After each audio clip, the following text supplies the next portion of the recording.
चलिए, good morning everybody. क्या आप सभी को मेरी आवाज और वीडियो क्लियर है?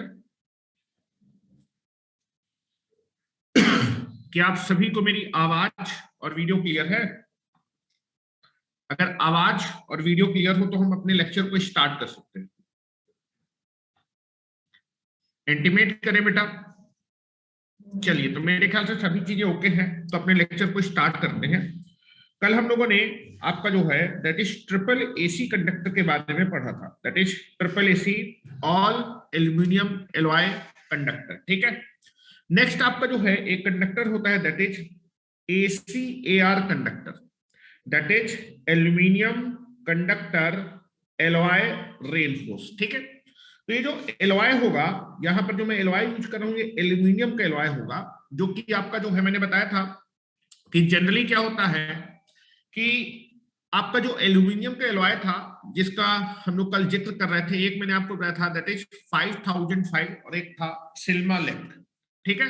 सिल्मालेक्ट और आपका जो है जो 5005 था, इनकी आपकी जो टेंसाइल स्ट्रेंथ थी आपकी सिल्मालेक्ट की कितनी थी? 30 kg पर mm²। वहीं पर आपके पास जो है जो 5005 था उसकी आपकी जो है जो टेंसाइल स्ट्रेंथ थी वो 21 से लेके 25 kg पर mm² के आसपास थी। तो ये जो आपके पास एलॉय होता है, एल्यूमिनियम का एलॉय होता है, इसकी टेंसाइल स्ट्रेंथ काफी ज्यादा होती है। ठीक है। इसकी जो टेंसाइल स्ट्रेंथ है वो काफी ज्यादा होती है। तो जनरली हम क्या करते हैं कि जो ACSR कंडक्टर है, ACSR कंडक्टर पहले आपके पास डबल एसी था। डबल एसी में क्या था? सेंटर में एल्यूमिनियम लगा था, एल्यूमिनियम का स्टैंड लगा था कोर में। ठीक है। तो हमने उस सेंट्रल स्टैंड को स्टील से क्या कर दिया था? रिप्लेस कर दिया था, जिससे उसकी टेंसाइल स्ट्रेंथ क्या हो गई थी? बढ़ गई थी। लेकिन स्टील की कंडक्टिविटी इतनी ज्यादा नहीं होती है। ठीक है। स्टील की कंडक्टिविटी ज्यादा नहीं होती है, उसका रेजिस्टेंस ज्यादा होता है, टेंसाइल स्ट्रेंथ ज्यादा होती है, जिससे मेरे ACSR कंडक्टर की जो है क्या हो गई थी बेटा? दैट इज टेंसाइल या फिर मैकेनिकल स्ट्रेंथ बढ़ गई थी। लेकिन स्टील लगाने से कंडक्टिविटी थोड़ी सी घट गई थी। तो आप क्या करते हैं कि आप जो है जो ACSR कंडक्टर है, ACSR कंडक्टर में जो सेंट्रल स्टैंड स्टील का होता है उसकी जगह आप जो रेन फोर्स प्रोवाइड कर रहे हैं वो एल्यूमिनियम के एलॉय द्वारा प्रोवाइड कर रहे हैं। मतलब यहाँ पर जो सेंट्रल स्टैंड होगा उसमें एल्यूमिनियम का एलॉय होगा। वो सिल्मालेक्ट भी हो सकता है, 5005 भी हो सकता है, जितना आपको टेंसाइल या फिर मैकेनिकल स्ट्रेंथ रखनी है डिपेंडिंग अपॉन दैट। ठीक है। तो यहां पर केवल एक अंतर होता है कि जो ACAR कंडक्टर होगा, ACAR कंडक्टर में आपका जो सेंट्रल स्टैंड बना होता है वो एल्यूमिनियम के एलॉय का बना होता है। ठीक है। वहीं आपका जो है अगर मैं आपके ACAR कंडक्टर और ACSR कंडक्टर के कंडक्टिविटी और वेट का रेशियो देखूंगा तो आप देखेंगे कि आपका जो है बाकी आउटर में तो आपके एल्यूमिनियम की स्ट्रैंड होंगे, ACAR में भी आउटर में एल्यूमिनियम के स्टैंड होंगे, ACSR में भी आउटर में एल्यूमिनियम के स्टैंड होंगे। आपका ACAR में जो सेंट्रल स्टैंड है वो एल्यूमिनियम के लॉय का बना होगा, इसमें स्टील का बना होगा ACSR में, ठीक है। स्टील की कंडक्टिविटी कम होगी, इसकी कंडक्टिविटी ज्यादा होगी, तो ACAR की कंडक्टिविटी क्या होती है, ज्यादा होती है। किसके कंपैरिजन में, ACSR के कंपैरिजन में। वेट के बारे में बात करें तो स्टील का जो वेट होगा वो ज्यादा होगा, वहीं आपके एलॉय का वेट क्या होगा, कम होगा, क्योंकि एल्यूमिनियम का एलॉय है। एल्यूमिनियम में आपने क्या किया है, सिलिकॉन और मैग्नीशियम मिला दिया है, ठीक है, हीटिंग इफेक्ट के बाद आपका एलॉय बना, तो एल्यूमिनियम का वेट कम होता है, स्टील का वेट ज्यादा होता है। तो बेटा ACAR का जो वेट होगा वो आपके ACSR के वेट से क्या होगा, कम होगा। इसका वेट कम होगा, इसका वेट ज्यादा होगा। तो अगर मैं आपका कंडक्टिविटी और वेट के रेशियो के बारे में बात करूंगा तो कंडक्टिविटी ज्यादा होगी, वेट कम होगा, तो ओवरऑल आपका जो है कंडक्टिविटी टू वेट रेशियो क्या होने वाला है, ACR का ज्यादा होने वाला है, ठीक है।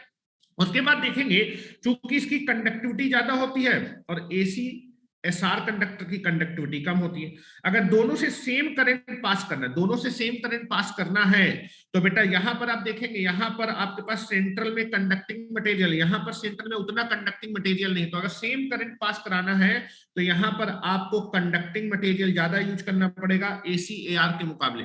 तो सेम करंट कैरिंग कैपेसिटी के लिए जो ACAR है उसके स्ट्रैंड पतले होंगे, क्योंकि उसमें मटेरियल कम, सेम करंट फ्लो कराना है तो बेटा इसकी कंडक्टिविटी ज्यादा है, कंडक्टिविटी ज्यादा है तो इसमें मटेरियल का रिक्वायरमेंट कम होगा, और इसमें मटेरियल का रिक्वायरमेंट ज्यादा होगा सेम करंट को कैरी कराने के लिए, क्योंकि इसका रेजिस्टेंस क्या है, ज्यादा, ठीक है। तो रेजिस्टेंस ज्यादा है तो इसकी कंडक्टिविटी कम है, तो करंट कैरिंग, अगर दोनों से सेम करंट को पास करना है तो दोनों में आपका कंडक्टिंग मटेरियल सेम होना चाहिए, ठीक है, कंडक्टिंग मटेरियल सेम होना चाहिए। तो यहां पर जो है, जो एल्यूमिनियम के स्ट्रैंड है वो पतले होंगे और यहां पर एल्यूमिनियम के स्ट्रैंड आपके मोटे होंगे, ठीक है, क्योंकि तभी आपका जो है सेम। अगर यहां पर मैं बात करूंगा, यहां पर कंडक्टिंग मटेरियल, सेंट्रल में भी कंडक्टिंग मटेरियल है, यहां पर सेंटर में कंडक्टिंग मटेरियल नहीं लगा, तो अगर सेम करंट कैरी करना तो दोनों में कंडक्टिंग मटेरियल ज्यादा होना चाहिए। अब कंडक्टिंग मटेरियल में स्टील का, तो स्टील तो यूज नहीं करेंगे, क्या करेंगे, एल्यूमिनियम के जो है मटेरियल को इंक्रीज कर देंगे, एल्यूमिनियम के मटेरियल को इंक्रीज करने से आपकी कंडक्टिविटी बढ़ जाएगी, तो और सेम करंट को क्या करेंगे, वो कैरी करेंगे, ठीक है। तो सेम चीज है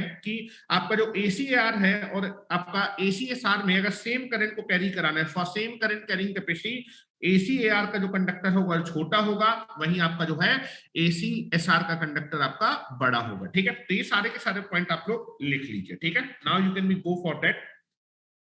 पहले मैं फिगर बना देता हूं, आई can be make the figure of that is ACAR, aluminium conductor alloy reinforce, ठीक है। ACSR का भी मैं बना रहा हूं और ACAR का भी बना रहा हूं, ठीक है। Now I can be make the figure, this is one layer का बना रहा हूं, ठीक।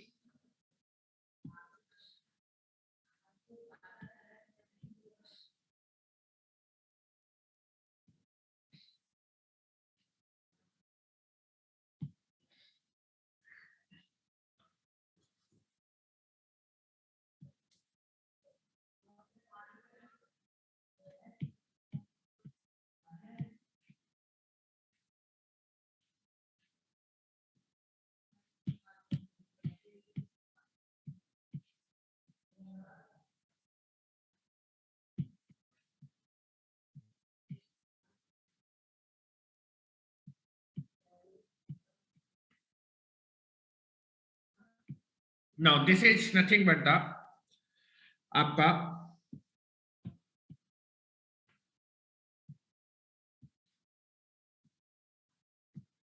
Now this is nothing but the ACSR, यहां मैं बना रहा हूं ACSR, this is ACSR conductor, ACSR conductor, this is ACSR conductor. ACSR conductor में जो सेंट्रल स्ट्रैंड होता है, जो सेंट्रल स्ट्रैंड होता है, एक मिनट,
तो आप देखेंगे ACSR कंडक्टर है, this is a ACSR conductor. इसमें जो सेंट्रल स्ट्रैंड होगा वो आपका स्टील का होगा, दिस इज द स्टील। एक मिनट जरा,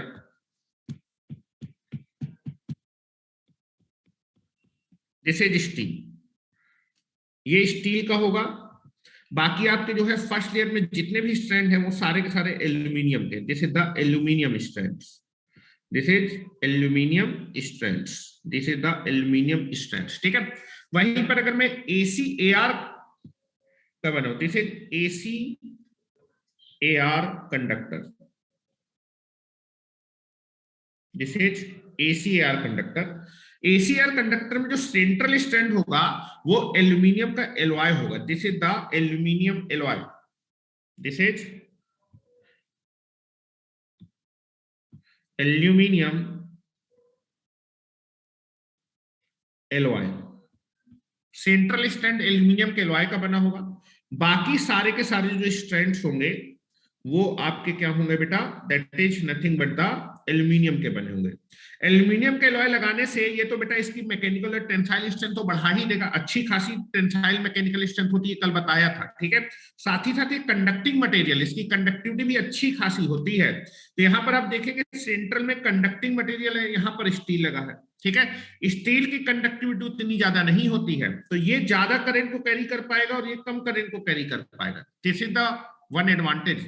यहां पर कंडक्टिंग मटेरियल है, कंडक्टिंग मटेरियल है, टेंसाइल स्ट्रेंथ तो बढ़ाई, साथ साथ कंडक्टिविटी भी बढ़ा दी, ठीक है। तो अगर मैं बात करूंगा कि that is nothing but the आपका ACAR में दैट इज कंडक्टिविटी और वेट का रेशियो, और ACAR में कंडक्टिविटी और वेट का रेशियो किसमें ज्यादा होता है, पहले इसको बना लीजिए फिर मैं लिखा रहा हूं।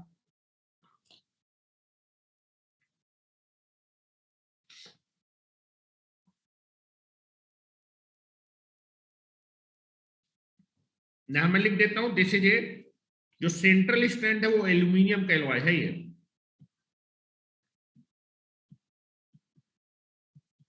Aluminium alloy, that is. अब एल्यूमिनियम के एलॉय में क्या हो सकता है बेटा, सिल्मालेक भी हो सकता है,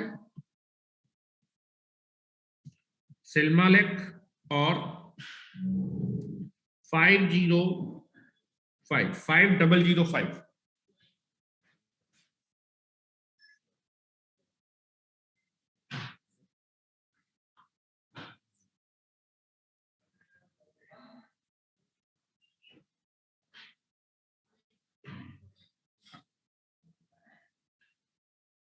हो गया।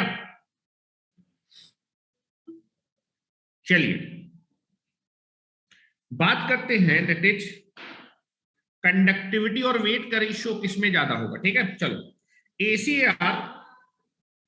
ACAR में मैं कंडक्टिविटी और वेट का रेशियो निकालने जा रहा हूं, ध्यान से देखिएगा। और बेटा ACSR में कंडक्टिविटी और वेट का रेशियो निकालना, ठीक है, ध्यान से देखिएगा। इन दोनों में किसकी कंडक्टिविटी ज्यादा होगी, और के बाद क्या लिखा है, 555 दैट इज 5005, कल लिखाया था यार, दैट इज 5005 लिखा हुआ है, ठीक है। ध्यान से देखिए कंडक्टिविटी किसकी ज्यादा होगी, यहां पर आप देखेंगे आउटर में तो एल्यूमिनियम है, यहां भी आउटर में एल्यूमिनियम, तो यहां तो कंडक्टिविटी सेम होगी। यहां पर स्टील का स्टैंडर्ड सेंटर में, यहां पर एल्यूमिनियम का एलॉय है, तो बेटा एल्यूमिनियम के एलॉय की कंडक्टिविटी ज्यादा होगी, तो ओवरऑल बेटा ACR की कंडक्टिविटी ज्यादा होगी और बेटा ACSR की कंडक्टिविटी कम होगी, क्योंकि आपकी स्टील की कंडक्टिविटी कम होती है, स्टील की कंडक्टिविटी कम होती है। तो सेंट्रल स्टैंड में आप देखेंगे बाकी स्टैंड तो सारे सारे सेम है, सेंट्रल में यहाँ पर एल्यूमिनियम के एलॉय लगा, स्टील लगा है, तो स्टील की कंडक्टिविटी कम है, यहाँ पर ज्यादा है, तो that is nothing but the पहला पॉइंट क्लियर होना चाहिए कि जो आपके पास ACR कंडक्टर होगा उसकी कंडक्टिविटी ज्यादा होगी, कंडक्टिविटी ज्यादा होगी, कंडक्टिविटी ज्यादा होने से इसका कंडक्टिविटी टू वेट रेशियो ज्यादा होगी, इसकी कंडक्टिविटी कम होगी जिसकी वजह से इसका कंडक्टिविटी टू वेट रेशियो कम होगा। वेट के बारे में बात करते हैं, भार के बारे में, किसका भार ज्यादा होगा किसका भार कम होगा। ध्यान से देखिए यहाँ आउटर में एल्यूमिनियम है, यहाँ भी अब आउटर में एल्यूमिनियम है, ठीक है, ठीक है। चलो एल्यूमिनियम एल्यूमिनियम, अब ये देखो सेंट्रल वाले स्टेम का वेट कंपेयर कर लो, सेंट्रल वाले का वेट कंपेयर कर लो। यहां पर आप देखेंगे स्टील भारी होता है, एल्यूमिनियम हल्का होता है। एल्यूमिनियम का एलॉय है, एल्यूमिनियम मोस्ट ऑफ द इसमें एल्यूमिनियम, एल्यूमिनियम का भार कम होता है, स्टील का भार ज्यादा होता है। तो बेटा ओवरऑल बेटा ACAR का वेट कम होगा और दैट इज ACSR का वेट ज्यादा होगा। एल्यूमिनियम के एलॉय होने की वजह से वेट कम होगा, तो यहां मैं लिख रहा हूं दैट इज आपका ACAR का वेट क्या होगा, कम। वेट कम होने की वजह से कंडक्टिविटी टू वेट रेशियो क्या हो जाएगा, बढ़ जाएगा। और इसका वेट क्या होगा, ज्यादा होगा। वेट ज्यादा होने से कंडक्टिविटी टू वेट रेशियो क्या हो जाएगा, कम हो जाएगा। This will be okay. तो यहां पर आपको दिख रहा होगा ACAR कंडक्टर में कंडक्टिविटी टू वेट रेशियो ज्यादा होता है और ACAR में कंडक्टिविटी टू वेट रेशियो क्या होता है, कम होता है। This is the one advantage, ठीक है। दूसरा अगर मैं बात करूंगा कि दोनों में अगर सेम करंट को कैरी कराना है तो किसका जो है साइज कम होगा, किसका साइज छोटा होगा। ध्यान से देखिएगा, यहां पर ध्यान से देखें। यहां पर आप देखेंगे आउटर में एल्यूमिनियम है, यहां भी एल्यूमिनियम है, ठीक है। यहां कंडक्टिविटी कोई दिक्कत, सेम कंडक्ट, लेकिन यहां पर कंडक्टिविटी ज्यादा होगी, यहां पर कंडक्टिविटी कम होगी, ठीक है। अगर बेटा कंडक्टिविटी कम होगी तो करंट कैरी क्या होगा, कम होगा, ठीक है। इसमें करंट कैरी ये कम करेगा और इसमें करंट कैरी ज्यादा करेगा। तो अगर दोनों को सेम करंट कैरी कराना है तो दोनों की कंडक्टिविटी सेम होनी चाहिए, तो बेटा यहां तो स्टील लगा, इसकी कंडक्टिविटी कम होगी। अब यहां पर आपको सेम कंडक्टिविटी रखना है क्योंकि इसकी कंडक्टिविटी ज्यादा है, तो आपको यहां पर जो एल्यूमिनियम की स्ट्रैंड लेने पड़ेंगे उनमें थोड़ा थोड़ा कंडक्टिंग मटेरियल ज्यादा रखना पड़ेगा, जिससे कि आपकी दोनों की कंडक्टिविटी क्या हो जाएगी, सेम हो जाएगी। यहां पर ध्यान सुनिए, यहां पर कंडक्टिविटी ज्यादा है सेंट्रल स्टैंड में, यहां पर कंडक्टिविटी कम है। अगर आपसे दोनों से सेम करंट को कैरी कराना है तो दोनों की कंडक्टिविटी सेम होनी चाहिए। कंडक्टिविटी सेम होने के लिए आपको जो है क्या करना पड़ेगा, कंडक्टिविटी सेम करने के लिए आपको कंडक्टिंग मटेरियल इसमें ऐड करना पड़ेगा क्योंकि इसकी कंडक्टिविटी कम है। कंडक्टिंग मटेरियल के लिए आपको जो यहाँ पर जो एल्यूमिनियम के स्ट्रैंड लगाएंगे वो थोड़े से बड़े लगाएंगे, यहाँ पर छोटे होंगे। तो यहाँ पर अगर एल्यूमिनियम के स्ट्रैंड आपके बड़े हो गए तो इसका साइज बिगर होगा, इसका साइज कम होगा। For same current carrying capacity ACAR का साइज कम होता है और ACSR का साइज क्या होता है, ज्यादा होता है, ठीक है। तो ये सारे पॉइंट लिख लीजिए, जरा मैं लिखा देता हूं, इतना लिखिए उसके बाद सारे पॉइंट लिखा दे। जनरली आपका ACAR कंडक्टर जो होता है उसको ट्रांसमिशन और डिस्ट्रीब्यूशन में यूज कर सकते हैं, यूज करते हैं, इसको यूज करते हैं, इसको भी यूज करते हैं, ठीक है। जब ज्यादा आपको टेंसाइल चाहिए तो इसको यूज कर लीजिए, थोड़ी बहुत अगर आपको स्टील कंडक्टिविटी चाहिए, थोड़ी कम टेंसाइल, तो आप इसको यूज कर लीजिए। जनरली आपका जो ACR कंडक्टर है वो भी ट्रांसमिशन और डिस्ट्रीब्यूशन में देखने को मिलता है, बट कॉस्ट इसकी ज्यादा होगी बिकॉज सेंट्रल स्टैंड, इसकी कॉस्ट ज्यादा है और स्टील की कॉस्ट कम है, इसकी कॉस्ट ज्यादा आ जाएगी।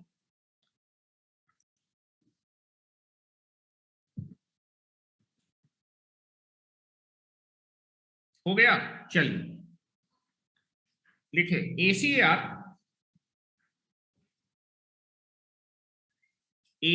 Conductor, ACAR conductor has central strand, ACAR conductor है central strand of aluminium alloy, of aluminium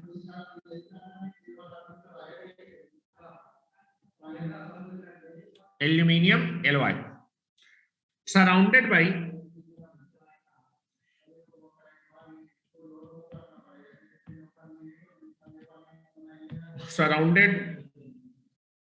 by aluminium strand, ठीक है। यहां पर देखिए ACR कंडक्टर है central strand of aluminium, central strand aluminium के होता है और जो सेंट्रल स्ट्रैंड होता है वो घिरा होता है एल्यूमिनियम के स्ट्रैंड से, ठीक है। सराउंडिंग मींस होता है घिरा होना।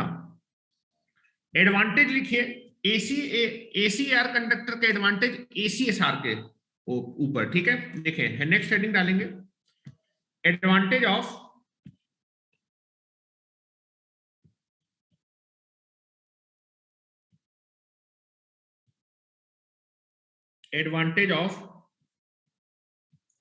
ACAR conductor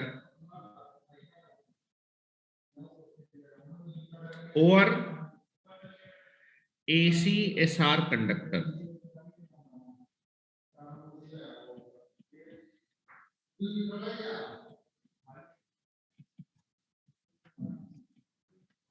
ठीक, पहला एडवांटेज है कि जो ACR कंडक्टर होगा उसका conductivity to weight ratio ACSR से क्या होगा, ज्यादा होगा। ठीक है, कंडक्टिविटी टू वेट रेशियो ज्यादा होने का मतलब उसकी कंडक्टिविटी ज्यादा होगी और वो उसके कंपैरिजन में क्या होगा, हल्का होगा। ठीक है, अगर सेम साइज के बारे में बात करें, सेम साइज के बारे में बात करें, अगर दोनों का साइज सेम है, हेलो, दोनों का अगर साइज सेम है तो बेटा एल्यूमिनियम के स्टैंड, यहां भी एल्यूमिनियम के स्टैंड, यहां पर एलॉय है, ये हल्का होगा, यहां भारी होगा, तो दैट इज वेट इसका कम होगा, इसका वेट ज्यादा होगा। तो पहला पॉइंट लिखे, पहला advantage.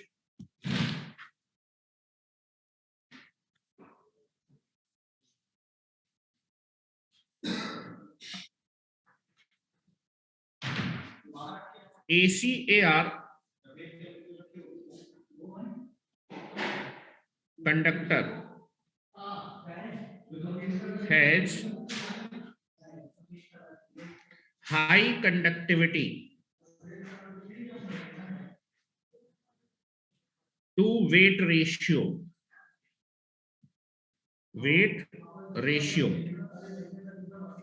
as compared to ACSR conductor।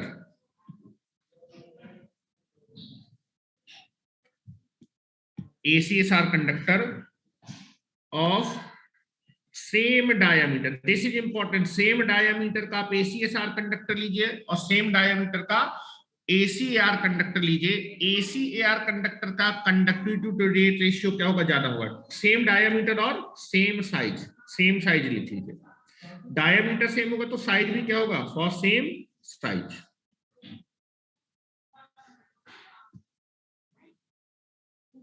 Now second,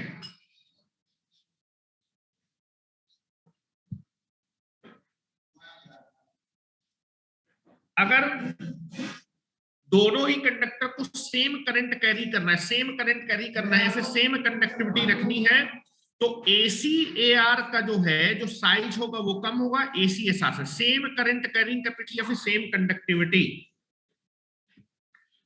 same size के बारे में बात नहीं करा, अगर दोनों में कंडक्टिविटी सेम रखना है, फिर सेम करंट को कैरी करना है, तो ACAR का साइज कम होगा, वहीं ACSR का साइज ज्यादा होगा। लिख रहा हूं, फॉर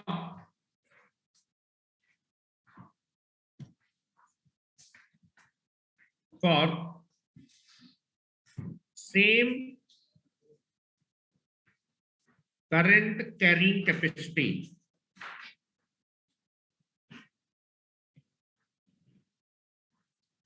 or same conductivity,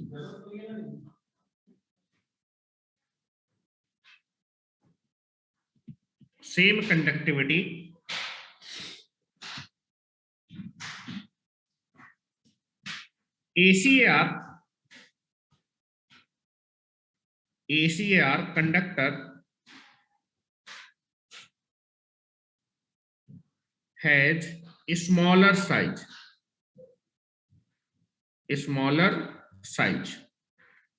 और साइज अगर कम होगा तो वेट भी कम होगा, क्योंकि स्टील की जगह यहां पर एल्यूमिनियम है,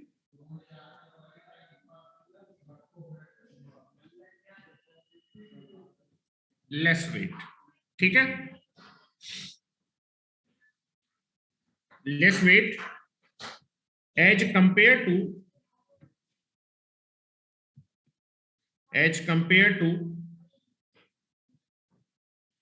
ACSR conductor.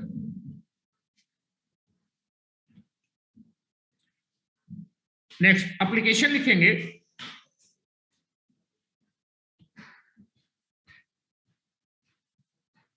Application of ACAR conductor.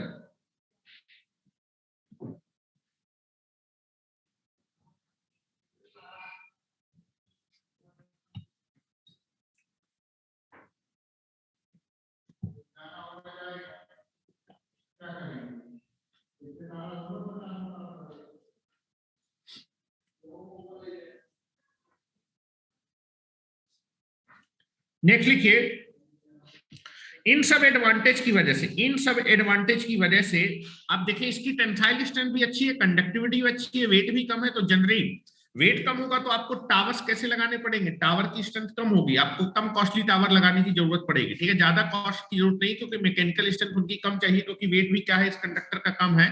तो जनरली ट्रांसमिशन और डिस्ट्रीब्यूशन में इस कंडक्टर को यूज किया जाता है, ठीक है। तो नेक्स्ट पॉइंट लिखेंगे, due to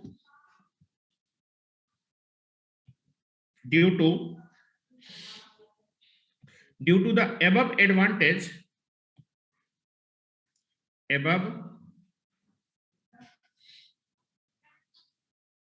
advantages, the ACAR conductor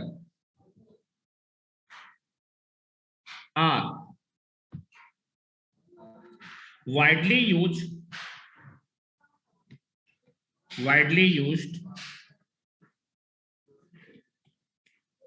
in the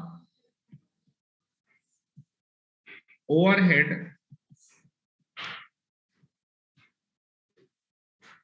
transmission line and distribution line.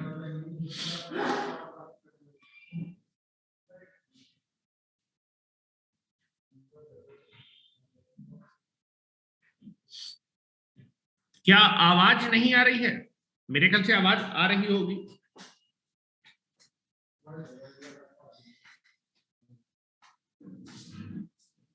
ठीक है, नेक्स्ट हेडिंग डालेंगे galvanised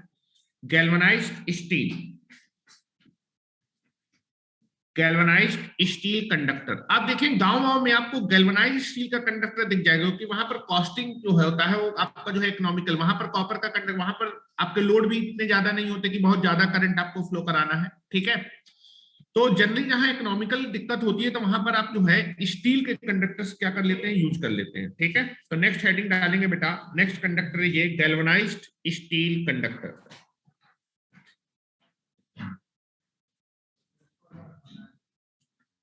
galvanized steel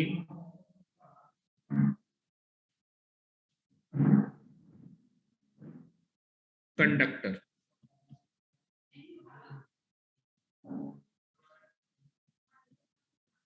galvanized steel conductor, ठीक है।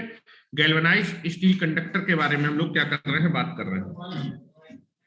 तो आप देखेंगे कि जनरली जो प्योर आयरन होता है, जो मेरे पास प्योर आयरन होता है, फिर जो स्टील होता है उसमें रस्टिंग की प्रॉब्लम हो जाती है, फिर करोजन की प्रॉब्लम होती है। अगर आप लोहे को या फिर आप जो है स्टील को ऐसे ही खुला छोड़ देंगे तो जनरली उसमें जो है डस्ट जमा हो जाएगी उसके सरफेस में और करोजन की प्रॉब्लम हो जाएगी। तो उस डस्टिंग और करोजन की प्रॉब्लम को दूर करने के लिए आयरन और स्टील में या फिर किसी भी मटेरियल में हम लोग क्या करते हैं, एक प्रोटेक्टिंग कोटिंग कर देते हैं, जिंक की करते हैं। और जिंक की प्रोटेक्टिंग कोटिंग करना किसी भी कंडक्टिंग मटेरियल या फिर स्टील या फिर आयरन में क्या कहलाता है, गैल्वेनाइजेशन कहलाता है, ठीक है। That is nothing but known as a galvanization, ठीक है। स्टील के अगर बारे में बात किया जाए तो स्टील कैसा मटेरियल होता है, फेरोमैग्नेटिक मटेरियल होता है। Steel is nothing but A ferromagnetic material. वहीं अगर मैं एल्यूमिनियम के बारे में बात करूंगा तो जो एल्यूमिनियम होता है वो पैरामैग्नेटिक मटेरियल होता है। Aluminium is a paramagnetic material और copper is a diamagnetic material, ठीक है। आपका तीनों मटेरियल के बारे में पूछा जाता है कि कौन कौन से मटेरियल किस किस टाइप के होते हैं, तो याद रखिएगा steel is a ferromagnetic material, aluminium is a paramagnetic material और copper is a diamagnetic material. Aluminium और कॉपर के लिए रिलेटिव परमिटिविटी, रिलेटिव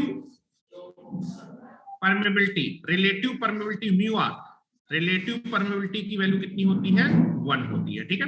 अब अगर हम बात करें जो स्टील होता है उसकी जो टेंसाइल स्ट्रेंथ होती है वो आपकी काफी ज्यादा होती है। स्टील की टेंसाइल स्ट्रेंथ क्या होती है, काफी ज्यादा होती है। इसलिए जो है जो स्टील के कंडक्टर्स होते हैं उनको हम जो है लॉन्ग स्पैन लेंथ के लिए क्या कर सकते हैं, यूज कर सकते हैं। या फिर शॉर्टर स्पैन लेंथ के लिए भी यूज कर सकते हैं, जहां पर जो है जो एटमॉस्फेरिक प्रेशर होता है काफी ज्यादा होता है, या फिर जो वेदर की कंडीशन होती है, वेदर की कंडीशन की वजह से अगर कंडक्टर में काफी ज्यादा स्ट्रेस लग रहा है, जैसे मान लीजिए जहां पर जनरली तूफान उफान ज्यादा आते रहते हैं, ठीक है, जैसे कोस्टल एरिया होगा, कोस्टल एरिया में आप देखेंगे काफी, या फिर जो आपका जो है हिली एरिया होगा, हिली एरिया में तूफान या फिर हवाएं काफी तेज चलती है, तो वहां पर छोटी स्पैन लेंथ में भी कंडक्टर में काफी ज्यादा क्या लगने वाला है, दैट इज द आपका स्ट्रेस लगने वाला है, स्ट्रेस या फिर टेंसाइल फोर्स लगने वाला है। तो वहां उन कंडीशन में भी जनरली क्या करते हैं, जहां पर वेदर की वजह से काफी ज्यादा जो है स्ट्रेस आपके कंडक्टर में जो है उत्पन्न होगा या फिर जनरेट होगा, ऐसी कंडीशन में भी आप स्टील के कंडक्टर्स क्या कर सकते हैं, यूज किए जाते हैं। जनरली आपके जो है आप जो स्टील के कंडक्टर्स देखेंगे, स्टील के कंडक्टर जनरली आपको गांव, दूर दराज वाले गांव वाले एरिया में दिखेंगे, वहां पर लोड की इतनी जरूरत नहीं होती। आप देखेंगे ज्यादा पॉपुलेशन होती नहीं है तो ज्यादा करंट फ्लो कराना नहीं होता है, ठीक है। तो जनरली जो है जो स्टील के कंडक्टर है वो गांव में आपको देखने को मिलेंगे, ठीक है, क्योंकि वहां पर कॉस्टिंग का बहुत बड़ा जो है क्या होता है, कंसर्न होता है, ठीक है। आपका जो है जो स्टील का कंडक्टर होता है उसकी कंडक्टिविटी काफी कम होती है और रेजिस्टेंस आपका ज्यादा होता है। स्टील के कंडक्टर की कंडक्टिविटी काफी कम होती है और रेजिस्टिविटी ज्यादा होती है। इसलिए जनरली आप स्टील के कंडक्टर को लार्ज पावर को ट्रांसमिट करने के लिए यूज नहीं करते, तो लार्ज पावर को अगर ट्रांसमिट करेंगे तो रेजिस्टेंस ज्यादा है, पावर लॉस काफी ज्यादा होगा। तो स्टील के कंडक्टर आपके large amount of the power को ट्रांसमिट करने के लिए सुटेबल नहीं होते, बिकॉज इनका रेजिस्टेंस आपका क्या होता है, काफी ज्यादा होता है, तो कंडक्टिविटी काफी कम होती है, ठीक है। लार्ज पावर को ट्रांसमिट करने के लिए यूज नहीं किया जाता लॉन्ग डिस्टेंस में, क्योंकि जितना डिस्टेंस बढ़ता जाएगा उतना रेजिस्टेंस भी बढ़ता जाएगा, और जितना रजिस्टेंस वैसे भी ज्यादा, डिस्टेंस और बढ़ जाएगी तो रजिस्टेंस और ज्यादा होगा, पावर लॉस काफी ज्यादा होगा। इसलिए स्टील के कंडक्टर प्रेफर किए जाते हैं आपके लो अमाउंट ऑफ द पावर को ट्रांसमिट करने के लिए शॉर्टर डिस्टेंस में, ठीक है। लो अमाउंट ऑफ द पावर, जैसे गांव में बहुत कम पावर का रिक्वायरमेंट होता है, तो वहां पर जनरली इन कंडक्टर्स को क्या करते हैं, यूज करते हैं। स्टील के जो कंडक्टर होंगे उनका जो रेजिस्टेंस होगा काफी ज्यादा होगा, जिसकी वजह से स्टील के कंडक्टर में जो वोल्टेज ड्रॉप होता है वो आपका क्या होता है, काफी ज्यादा होता है। डिसएडवांटेज ये है कि जो ये कंडक्टर होते हैं, जो स्टील के कंडक्टर होते हैं, इनकी लाइफ क्या होती है, काफी कम होती है। और आपकी जो है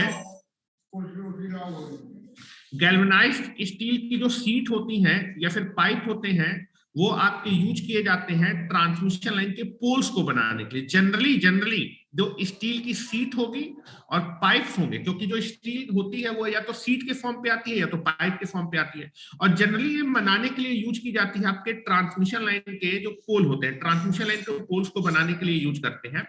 अब स्टील के जो कंडक्टर्स हैं वो कहाँ कहाँ यूज किए जाते हैं ये भी मैं आपको बताऊं। एक तो गांव वाले एरिया में यूज किए जाएंगे, ठीक है, या फिर इनका जो यूज है अब केवल और केवल लिमिटेड रहेगा, या तो अर्थ वायर स्टील का बनाया जाता है, या फिर आपके पास गार्ड वायर, आपका गार्ड वायर, या फिर मैंने आपको बताया था सील्डिंग वायर आपको बनाया जाता है, या फिर आपका न्यूट्रल जो होता है वो भी स्टील के वायर का बनाया जाता है। स्ट्रे वायर, जो जब भी आप ट्रांसमिशन लाइन को टर्मिनेट करते हैं तो जो लास्ट सपोर्ट होता है उसको हम अर्थ से क्या करते हैं, सपोर्टिंग प्रोवाइड करते हैं कि वो उखड़ ना जाए टेंशन की वजह से।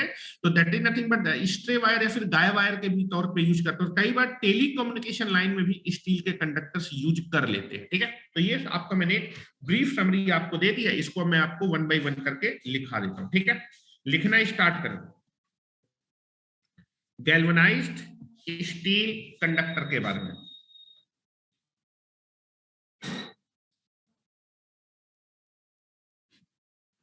बेटा फुंसुंग वांगड़ू मैं तुम लोग को ब्लॉक कर दूंगा, या तो मैं क्लास बंद कर देता हूँ, ठीक है, अगर तुम लोग को पढ़ने का जो है शौक नहीं है, ठीक है। तुम लोग पीछे कौन आ रहा है, पीछे नहीं जा रहा है, अगर आपको पढ़ने का शौक नहीं है, अगली बार से अगर किसी ने गलत कमेंट किया मैं क्लास से निकाल दूंगा हमेशा के लिए, समझ रहे हो ना, दिमाग नहीं खराब हो, तुम पहले आउट हो जो है।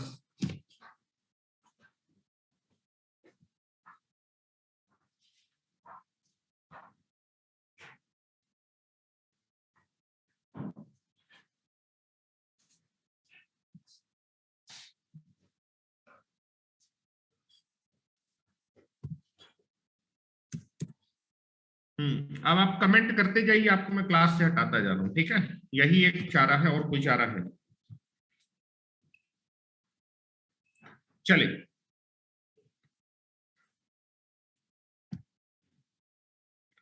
तो first point you can be take it here,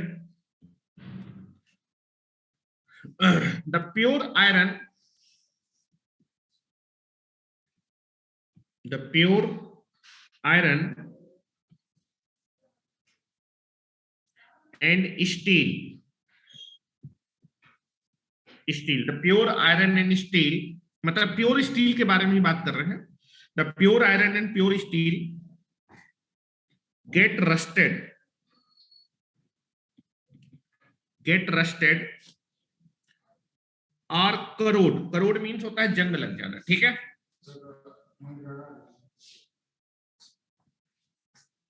corroded. ठीक है, this is the pure iron and steel get rusted और करोडेड, मतलब उसमें या तो आपकी डस्टिंग जमा हो सकती है जो प्योर स्टील और आयरन होता है, या फिर उसमें जंग लगने का प्रॉब्लम होता है. In the open atmosphere, in the open weather condition या फिर atmosphere, open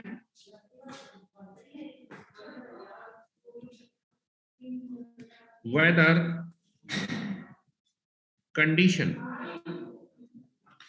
to avoid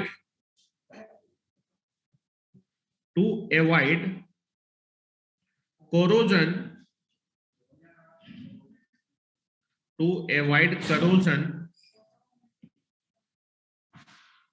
these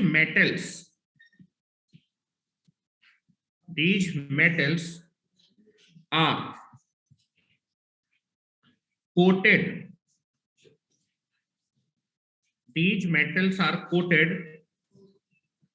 with zinc layer,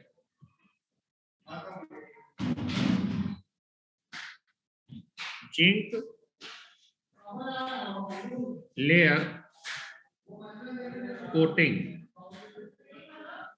ठीक है, to avoid the corrosion these material are coated with zinc layer coating. ये एक प्रोटेक्टिंग कोटिंग होती है जो कि आपके रस्टिंग मेटल को आपके रस्टिंग और करोजन से क्या करेगी, बचाएगी. ठीक है, this process is known as,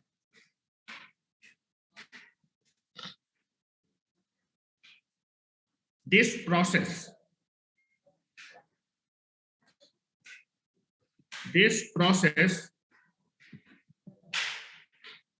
is known as galvanization.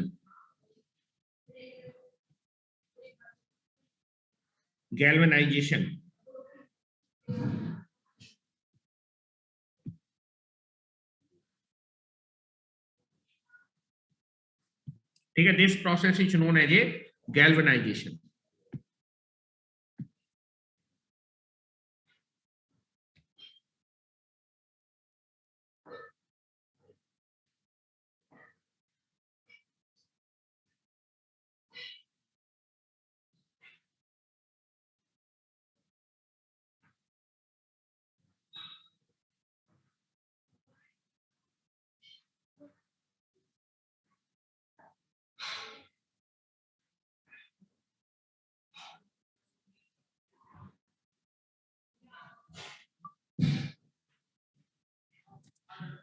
ठीक है, चलिए नेक्स्ट पॉइंट लिखें, steel is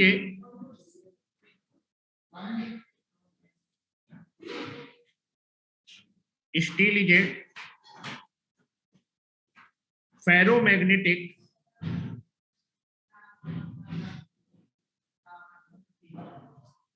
material. Steel is a ferromagnetic material. Aluminium is a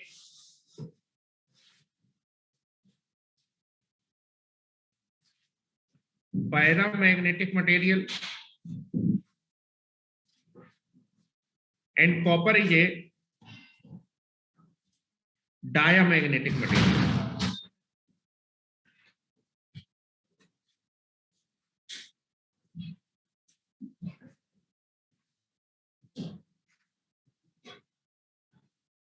ठीक है, डायामैग्नेटिक मटेरियल.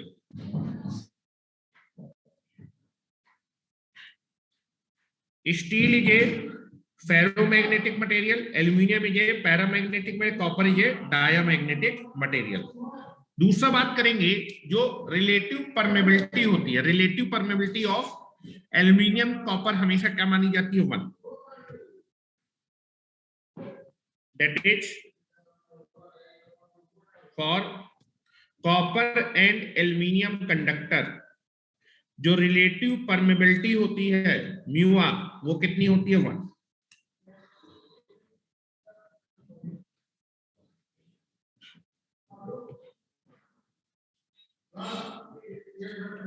नेक्स्ट पॉइंट लिखेंगे,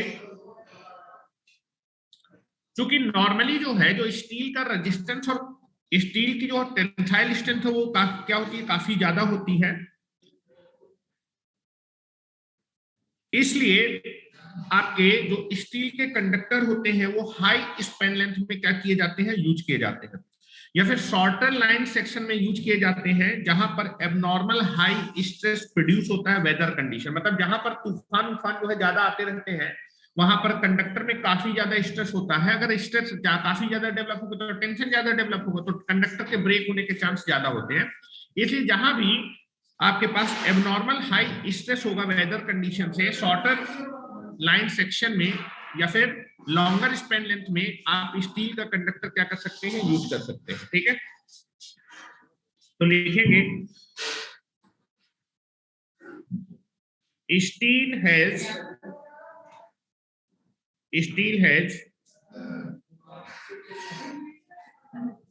very high tensile strength. Steel has very high tensile strength. Therefore,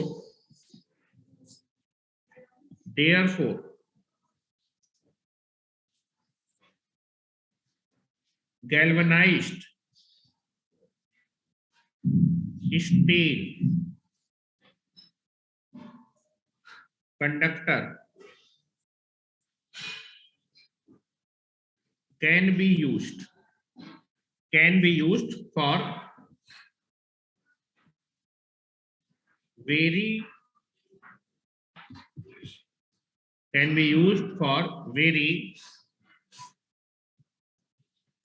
long span length, और काफी लंबी तो span length ज्यादा होगी तो आपको जो है सैग ज्यादा बड़ा बनेगा। सैग को कम करने के लिए टेंशन अच्छा होना चाहिए। ठीक है, फार्मूला का सैग इज इक्वल टू होता है WL² डिवाइडेड बाई 80। अगर स्पैन लेंथ ज्यादा होगा सैग ज्यादा होगा। सैग को कम करने के लिए टेंशन ज्यादा होगा तो सैग क्या हो जाएगा? कम। तो टेंसाइल स्ट्रेंथ अच्छी होनी चाहिए। लॉन्गर स्पैन लेंथ में जब कंडक्टर को टांगते हैं तो उसकी टेंसाइल स्ट्रेंथ अच्छी होनी चाहिए। और फॉर शॉर्टर लाइन सेक्शन, ठीक है, या फिर आप इनको शॉर्टर लाइन सेक्शन में यूज कर सकते हैं। For shorter line section expose to, which is expose to, shorter line section में यूज कर सकते हैं जो कि आपकी abnormal high stress weather condition पे क्या हो बेटा? एक्सपोज हो। Which is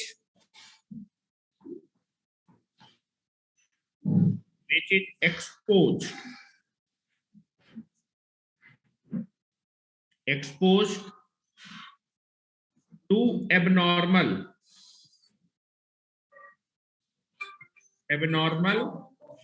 high, exposed to abnormal high stress, जो कि एबनॉर्मल हाई स्ट्रेस में एक्सपोज हो due to the weather condition,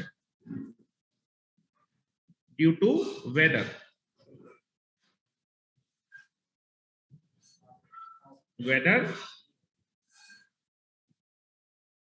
condition. ठीक है, वेदर कंडीशन की वजह से जब आपके कंडक्टर में हाई स्ट्रेस आ जाए तो उस शॉर्टर लाइन सेक्शन में भी आपको हाई टेंसाइल स्ट्रेंथ वाला, क्योंकि अगर आपके पास स्ट्रेस ज्यादा होगा तो टेंशन आपको ज्यादा रखना पड़ेगा, मतलब कंडक्टर टूट जाएगा। तो उस छोटे लाइन सेक्शन में भी जो कि अब नॉर्मल हाई स्ट्रेस पे एक्सपोज होता है ड्यू टू वेदर कंडीशन, वहां भी आप स्टील का जो है कंडक्टर क्या कर सकते हैं, यूज कर सकते हैं। Next,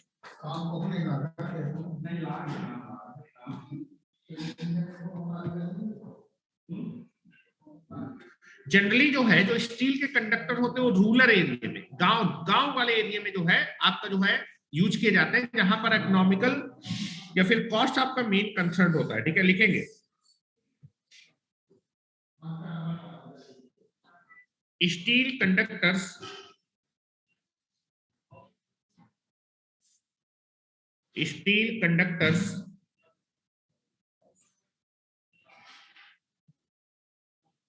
has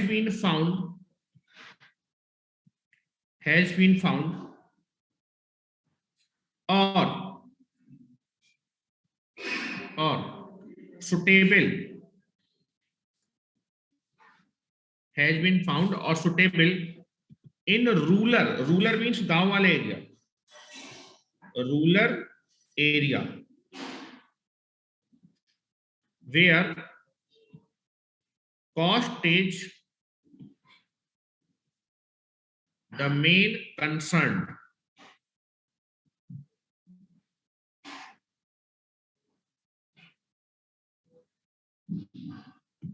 Main consideration.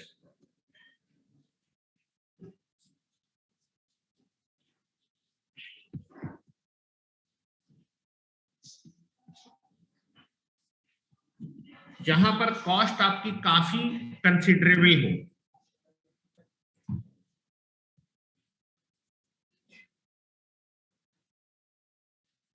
ठीक है,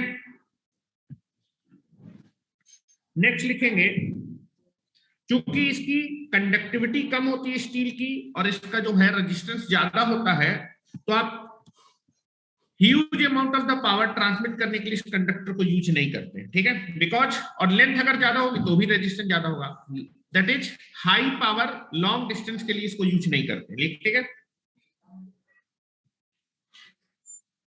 due to the poor conductivity,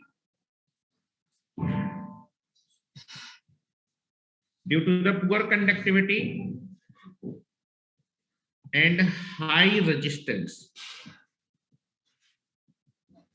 poor conductivity and high resistance of steel,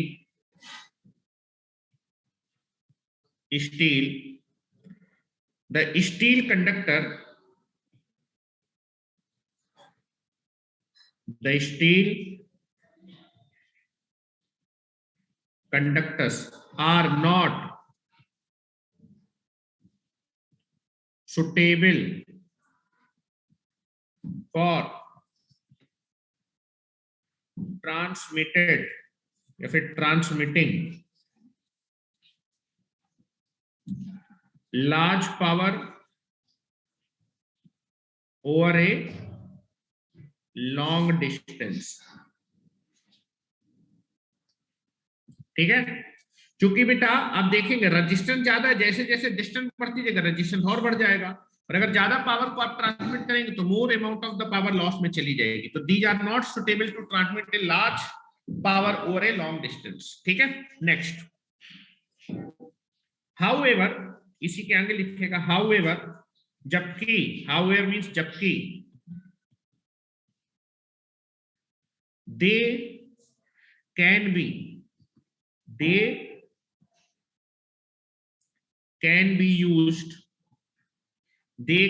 used for transmitting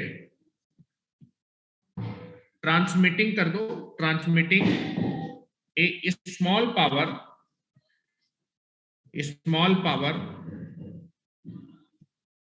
over a small distance, क्योंकि अगर डिस्टेंस छोटी होगी तो रेजिस्टेंस भी कम ही होगा, तो स्मॉल पावर को छोटी डिस्टेंस में ट्रांसमिट कर सकते हैं, स्मॉल डिस्टेंस,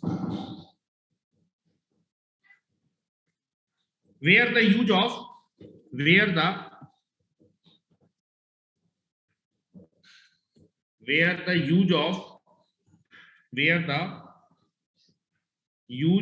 copper conductor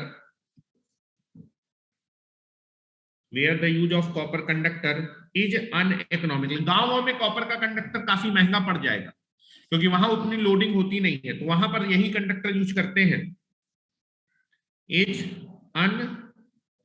अब वैसे गांव में भी जैसे जैसे पॉपुलेशन बढ़ रही है तो एल्यूमिनियम का कंडक्टर देख रहे हैं। अब ये कंडक्टर ज्यादा यूज नहीं, तो पहले के जमाने में कंडक्टर ज्यादा यूज होता था गांव में, ठीक है, अनइकोनॉमिकल।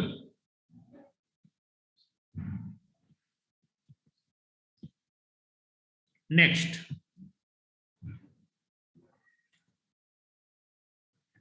क्योंकि स्टील के कंडक्टर का रेजिस्टेंस ज्यादा होता तो इस कंडक्टर में वोल्टेज ड्रॉप भी ज्यादा होता, फ्लक्चुएशन भी ज्यादा होगा, that is voltage regulation. Steel conductor has large resistance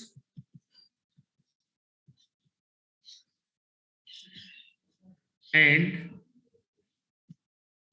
large voltage drop.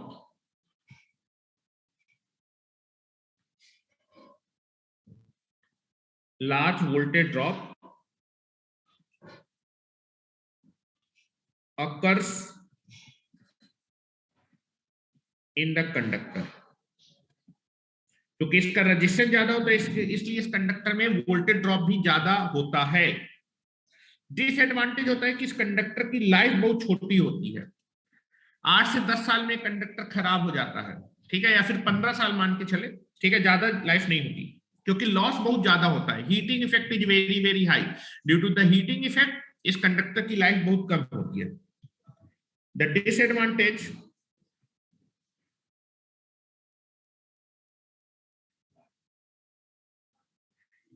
the disadvantage of steel conductor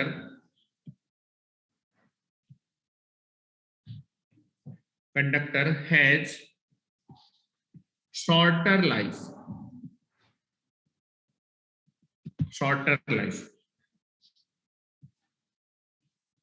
next अगर मैं बात करूंगा कि जनरली आपके जो गैल्वेनाइज्ड स्टील की जो सीट और पाइप होते हैं वो ट्रांसमिशन लाइन के पोल्स बनाने, जो पोल्स होते हैं जनरली वो गैल्वेनाइज्ड स्टील के बने होते हैं, ठीक है, लिख रहा हूं।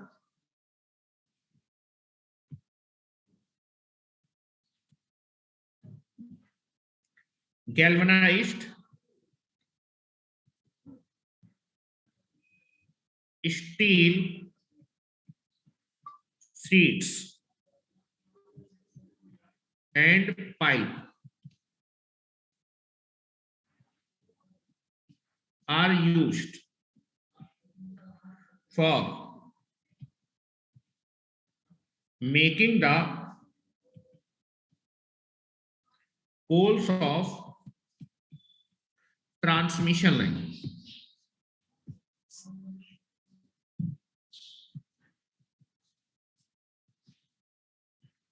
Transmission line. लास्ट पॉइंट लिखे कि अब ये कंडक्टर जो है इनका जो लिमिटेड यूज है क्या क्या बनाने में किया जाता है वो मैं लिखा देता हूं। अब आज के समय पे कंडक्टर क्या क्या चीज बनाने के लिए यूज किए जाते हैं कंडक्टर के तौर पे। नाउ मींस अब, now it is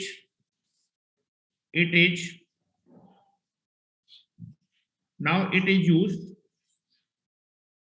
now the use लिखो, now the use of the use of galvanized steel wire, galvanized steel wire is limited to। अब जो है गैल्वेनाइज्ड स्टील का जो है, जो गैल्वेनाइज्ड स्टील का वायर होता है उसका जो यूज होता है वो लिमिटेड हो गया है। क्या क्या बनाने में यूज किया जाता है? पहला चीज है that is earth wire. Earth wire आज भी गैल्वेनाइज्ड स्टील का ही बनाया जाता है, ठीक है। दूसरा दैट इज गार्ड वायर या फिर गार्ड रिंग। मैंने बताया था इंसुलेशन जो है, जब हम इंसुलेटर पढ़ेंगे तो स्ट्रिंग इंसुलेटर में जो स्ट्रिंग होती है उसमें हर एक डिस्क के क्रॉस अनइक्वल वोल्टेज अपीयर होता है। उस वोल्टेज को इक्वल करने के लिए हम लोग क्या करते हैं? गार्ड वायर यूज करते हैं। गार्ड वायर या फिर गार्ड रिंग, वो भी गैल्वेनाइज्ड स्टील की बनाई जाती है। न्यूट्रल जो होता है वो भी गैल्वेनाइज्ड वायर का ही होता है, न्यूट्रल वायर। चौथा स्ट्रे वायर या फिर गे वायर, जहां भी आपकी लाइन होती है, जहां भी लाइन आपकी टर्मिनेट हो, उसका लास्ट पोल जो है वायर से अर्थ में क्या होता है, गड़ा होता है, ठीक है, सपोर्ट प्रोवाइड करने के लिए, ठीक है। तो that is nothing but known as a stray wire, stray wire और गे वायर। पांचवा टेलीकम्युनिकेशन लाइन भी जनरली स्टील के वायर की भी बनी होती है।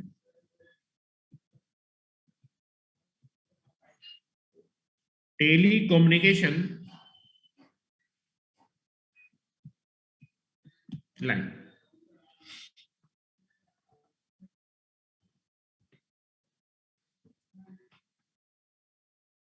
लास्ट कंडक्टर के बारे में बात करते हैं, that is phosphorus bronze conductor. Phosphorus bronze conductor, phosphorus bronze conductor जो होता है वो कॉपर का एलॉय होता है। इस कॉपर के एलॉय में आपके पास 3.5% से लेके 3.5% से लेके 10% के बीच में टिन होता है और 1% उसमें फास्फोरस मिलाते हैं, फास्फर, ठीक है। और इसकी जो टेंसाइल स्ट्रेंथ होती है वो सबसे ज्यादा होती है, highest tensile strength is nothing but the phosphor bronze conductor, ठीक है। नेक्स्ट हेडिंग डाल लें।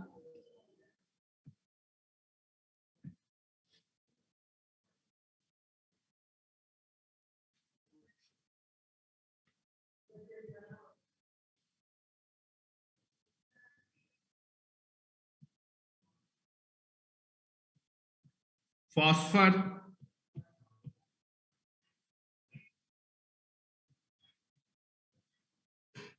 ब्रॉन्ज कंडक्टर, ठीक है।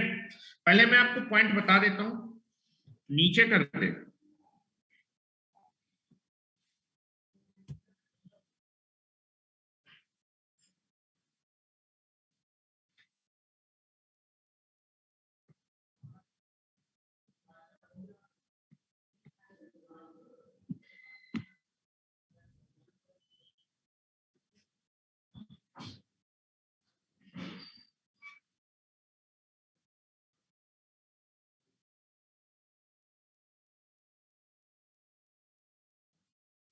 हो गया, चलिए। तो मैंने बोला कि जो that is phosphor bronze conductor होता है या फिर फॉस्फर ब्रॉन्ज जो होता है वो कॉपर का एलॉय होता है। इस कॉपर के एलॉय में 3.5% लेके 10% तक टिन होता है और बेटा 1% के आसपास इसमें फॉस्फरस मिलाते हैं, ठीक है। और आप देखेंगे जो कंडक्टर होता है वो जनरली वहां पर यूज किया जाता है जहां पर आपकी एटमॉस्फेयर में अमोनिया गैस ज्यादा होती है, क्योंकि अमोनिया गैस जहां भी आपके पास होगी वहां पर जो है कंडक्टर में जो है कंडक्टर धीमे धीमे क्या हो जाएगा, डैमेज हो जाएगा, करोजन हो जाएगा, ठीक है। अमोनिया जहां भी होगी वहां पर करोजन जल्दी हो जाएगा, ठीक है। करोजन जल्दी होने से आपका कंडक्टर खराब हो जाएगा, ठीक है। तो आप देखिए अगर कंडक्टर की टेंसाइल स्ट्रेंथ बहुत अच्छी होगी तो उसको खराब होने में भी ज्यादा टाइम लगेगा, ठीक है। तो जनरली जो है आपका जो फॉस्फर ब्रांच कंडक्टर होता है वो ऐसी जगहों में यूज किया जाता है जहां पर आपके पास अमोनिया गैस एटमॉस्फेयर में ज्यादा होती है। अब अमोनिया गैस एटमॉस्फेयर में कहां कहां ज्यादा होगी, जनरली आप देखेंगे जहां माइंस होती हैं या फिर इंडस्ट्रियल एरिया होता है, ठीक है। और that is nothing but the, तो ऐसे एरिया में इंडस्ट्रियल एप्लीकेशन हो गया या फिर आपका जो है that is nothing but the आपके पास माइंस हो गई, वहां पर इस कंडक्टर को ज्यादातर आपको देखने को मिलेगा। साथ ही साथ इस कंडक्टर की टेंसाइल स्ट्रेंथ सबसे ज्यादा होती है। तो आप देखेंगे जो नदी होती है, नदी को जब आप देखेंगे नदी जो होती है नदी की चौड़ाई काफी ज्यादा होती है, तो दो टावर, दोनों जो टावर होते हैं वो नदी के किनारों पे लगते हैं और बीच में कोई भी टावर हम जनरली नहीं लगाते, तो वहां पर स्पैन लेंथ बहुत ज्यादा होती है। अगर स्पैन लेंथ बहुत ज्यादा होगी तो आपके पास सैग बहुत बड़ा बनेगा, सैग को कम करने के लिए टेंसाइल स्ट्रेंथ ज्यादा होनी चाहिए। तो जनरली आप देखेंगे जैसे आपके पास रिवर क्रॉसिंग हो गई, आपका फॉस्फर ब्रांच कंडक्टर इसकी टेंसाइल स्ट्रेंथ सबसे ज्यादा होती है। तो जनरली आपके रिवर क्रॉसिंग हो गई, रेलवे क्रॉसिंग हो गई या फिर जहां पर क्रॉसिंग्स होती है वहां पर इस कंडक्टर को ज्यादातर हम लोग क्या करते हैं, यूज करते हैं, ठीक है। तो बोला जाता है where the harmful gases such as ammonia is present in the atmosphere the span length is extremely high phosphorus bronze conductor is most suitable conductor. ठीक है, जनरली ये जो कंडक्टर होता है वो रिवर क्रॉसिंग में आपका यूज किया जाता है, फिर माइनिंग एरियाज में यूज किया जाता है, या फिर शिप के प्रोपेलर। जब आप देखेंगे शिप के पीछे एक पहिया लगा होता है जो चक्का होता है चलता है, उसको बोलते हैं शिप का प्रोपेलर। जब वो घूमता है तो अंदर जनरेटर लगा होता है, इलेक्ट्रिकल एनर्जी जनरेट होती है। तो वहां पर आप देखेंगे कि वो जो प्रोपेलर होता है वो आपका generally most of the time क्या होता है कि आपका जो है पानी में ही डूबा रहता है। तो वहां पर ऐसा कंडक्टर यूज करना है जिसमें करोजन की प्रॉब्लम बहुत कम हो। ठीक है, तो मैंने बताया कि अमोनिया जहां पर होगी वहां पर आपका करोजन की प्रॉब्लम सबसे ज्यादा होगी।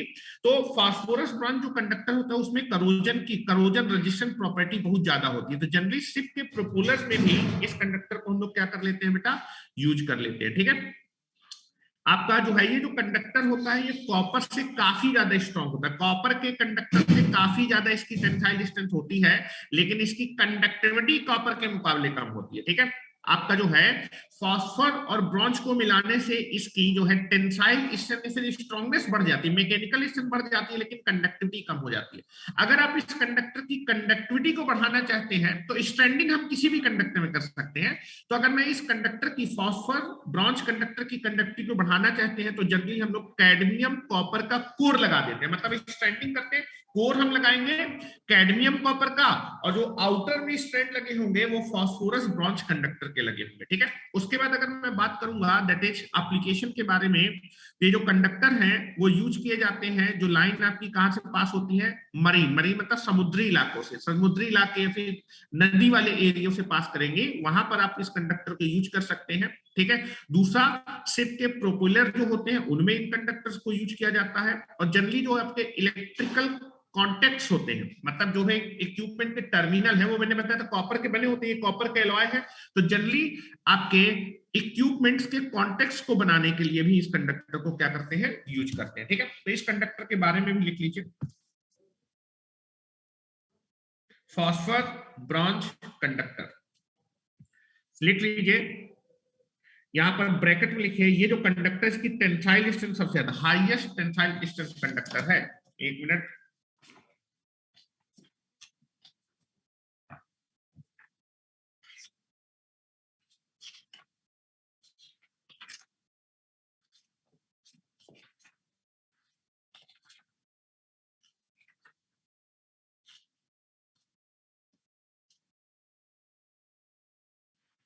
हाँ लिख लीजिए, इट इज द हाईएस्ट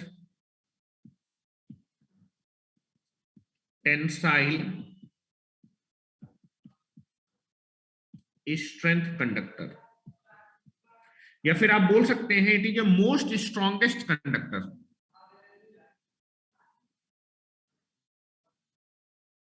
या फिर आप बोल सकते हैं it is the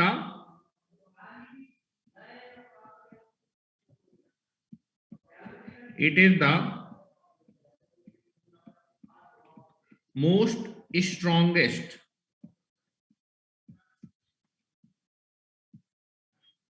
conductor. Copper से भी स्ट्रॉन्ग होता है वैसे, कॉपर का एलॉय है।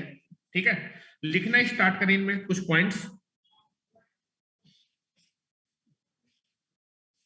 Phosphor bronze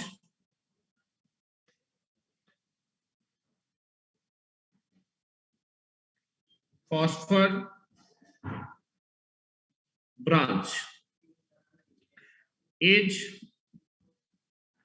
an alloy of copper। ये कॉपर का एलॉय होता है, और इस कॉपर के एलॉय में क्या क्या होता है, with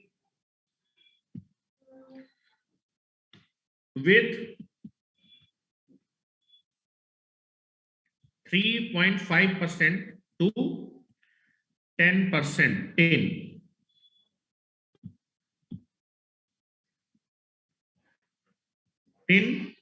and up to 1% of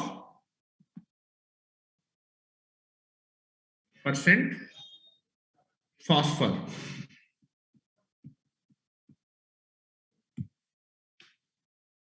ठीक है, अप टू 1% फॉस्फर। ये कंडक्टर वहां पर यूज किया जाता है जहां पर एटमॉस्फेयर में अमोनिया गैस ज्यादा होती है, तो कि अमोनिया जहां होगी वहां पर करोजन की प्रॉब्लम आपकी सबसे ज्यादा होगी। ठीक है, वहां पर करोजन की प्रॉब्लम सबसे ज्यादा होगी, तो करोजन रेजिस्टेंट प्रॉपर्टी होनी चाहिए। और बेटा टेंसाइल स्ट्रेंथ भी ज्यादा होनी चाहिए, मतलब टूटे नहीं, करोजन होने के बावजूद भी टूटे नहीं। ठीक है, लिख रहा हूं, टेंसाइल स्ट्रेंथ ज्यादा तो सबसे ज्यादा लॉन्ग स्पैन लेंथ के लिए यूज किया जा सकता है। When harmful gas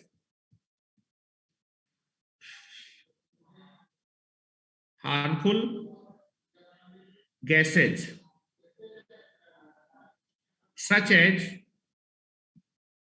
ammonia such as ammonia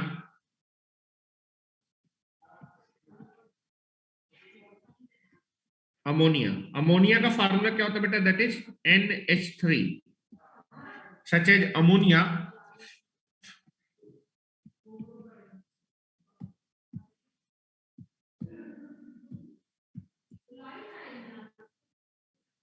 are present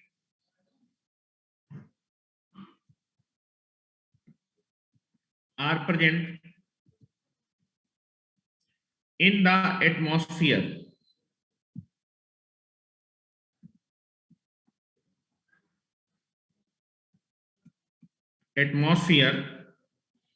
and पहला तो अगर जहां पर एटमॉस्फेयर में अमोनिया जैसी हार्मफुल गैसेस प्रेजेंट हो, जहां पर अमोनिया जैसी हार्मफुल गैसेस प्रेजेंट हो एंड स्पैन लेंथ काफी ज्यादा हो। ठीक है, क्योंकि टेंसाइल से ज्यादा है तो सैग कम कर देगा, and the span length is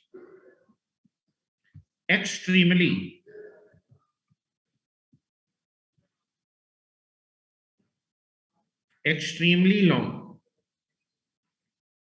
phosphorus bronze conductor phosphor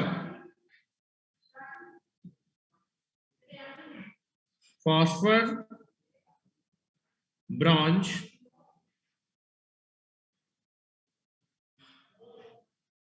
conductor is most suitable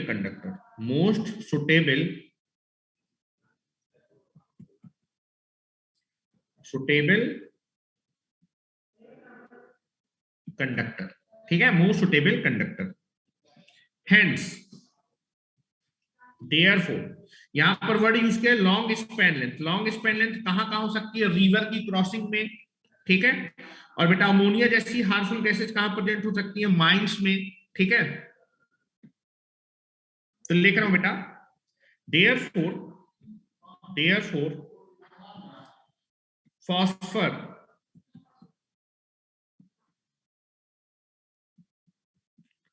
bronze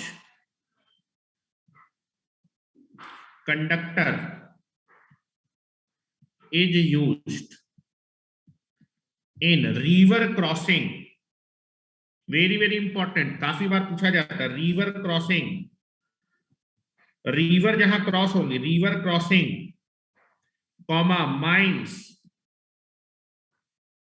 mining area लिख सकते हैं, माइनिंग एरिया जहां होते हैं, and ship propeller ship propeller,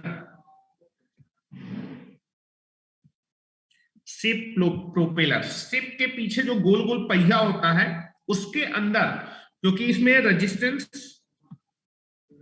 corrosion resistance की प्रॉपर्टी अच्छी होती, तो वहां पर ऐसा कंडक्टर यूज करना है जो नमी में करोजन ना लगे, जंग ना लगे, तो वहां पर शिप के प्रोपेलर में हम लोग इस कंडक्टर को यूज करते हैं, एक्सेट्रा etc। नेक्स्ट पॉइंट लिखेंगे, it is a more stronger, it is more stronger than copper, it is a more stronger than copper। Copper का जो बियर कंडक्टर होता है, सॉलिड कंडक्टर के बारे में बात करूं, कॉपर का जो सॉलिड कंडक्टर है उसके मुकाबले ये आपका जो है ज्यादा स्ट्रॉन्गेस्ट होगा। कॉपर का अगर मैं मान लो स्टैंडर्ड है तो स्टैंडर्ड से कंपेयर, सॉलिड है तो सॉलिड से कंपेयर करें, ठीक है। तो अगर कॉपर का स्टैंडर्ड कंडक्टर लेंगे और वहीं आप जो है दैट इज फॉस्फर ब्रॉन्ज का स्टैंडर्ड कंडक्टर लेंगे, तो फॉस्फर ब्रॉन्ज का कंडक्टर आपका जो है ज्यादा मजबूत होगा, मतलब उसकी टेंसाइल से ज्यादा होगी कॉपर से, लेकिन कंडक्टिविटी कॉपर की ज्यादा होगी। कॉपर की कंडक्टिविटी ज्यादा होगी, लेकिन इसके एलॉय की, इसमें इसकी मैकेनिकल टेंसाइलेशन को बढ़ाने के लिए टिन या फिर आपने फॉस्फर मिला है, जिसकी वजह से इसकी कंडक्टिविटी कम हो जाएगी, लेकिन मैकेनिकल स्ट्रेंथ क्या होती है, ज्यादा होती है। It is a more stronger than copper, but copper conductor but it has low conductivity, low conductivity as compare to copper conductor, ठीक है।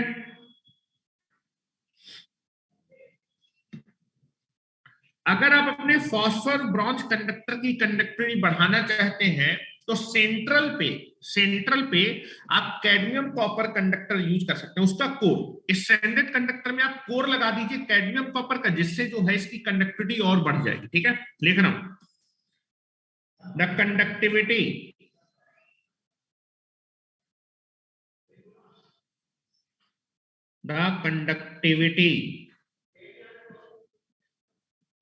of phosphor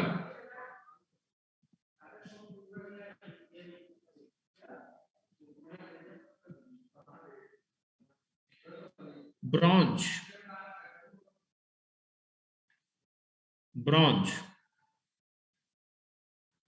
conductor is improved, बढ़ाई जा सकती है, इसकी कंडक्टिविटी को बढ़ा सकते हैं, improved by using cadmium copper core. आप इस कंडक्टर में जो कोर है वो कैडमियम कॉपर का यूज कर लें, बाकी आपके जो सराउंडिंग में स्ट्रैंड होंगे वो फॉस्फर ब्रांच होंगे, तो इसकी कंडक्टिविटी थोड़ा सा क्या हो जाती है, बढ़ जाती है। एप्लीकेशन लिखे कहां कहां यूज करते हैं, एप्लीकेशन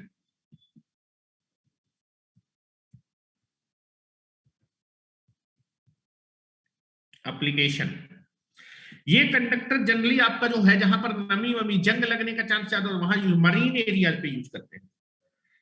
पहला मरीन मतलब होता है जहां पर जो है एटमॉस्फेयर में नमी ज्यादा हो, जैसे समुद्री इलाके हो गए, रिवर के आसपास हवा में नमी होगी, ठीक है। तो लिखिए this conductor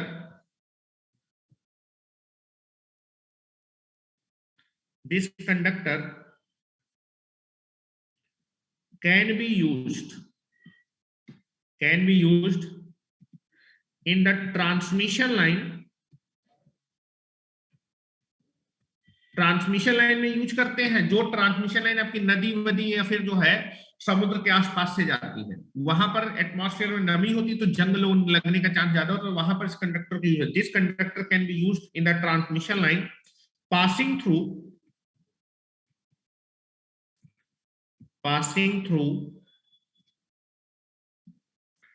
marine atmosphere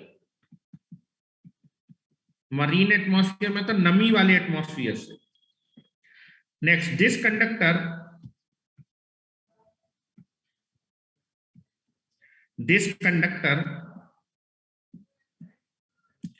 can be used in ship propeller. जहां शिप प्रोपेलर के अंदर जो है आप देखेंगे वो हमेशा पानी में रहता है, तो वहां पर जो कंडक्टर्स में जंग रोधी क्षमता सबसे ज्यादा होनी चाहिए। This conductor used in ship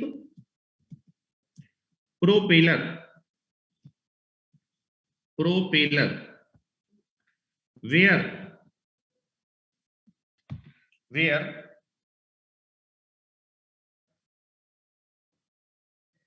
where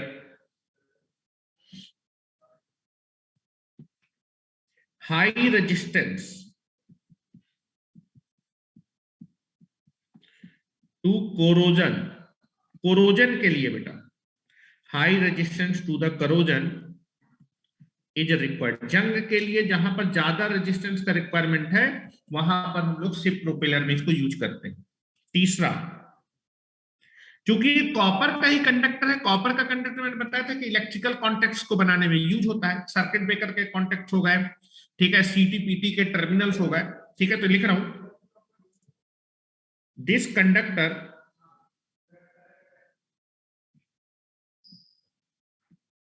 can be used for making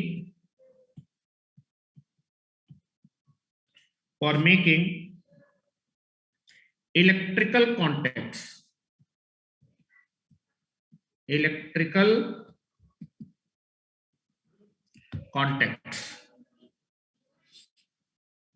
तो इस तरह से टॉपिक कंप्लीट होता है। इससे रिलेटेड मैं क्वेश्चंस आपको करवा देता हूं जो डिफरेंट एग्जामिनेशन में आए हुए हैं, ठीक है।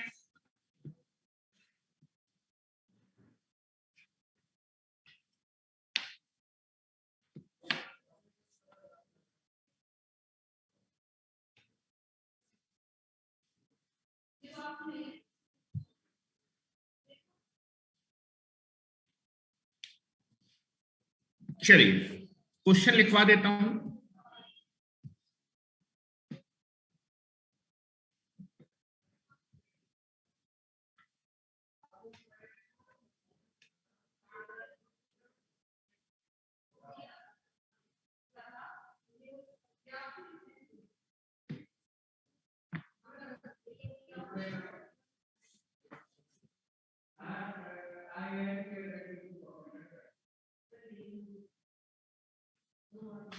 चलिए क्वेश्चन लिखा देता हूं, लिखिए। पहला क्वेश्चन है, corona power loss is less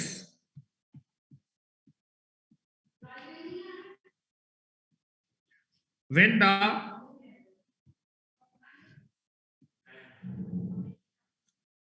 shape of the conductor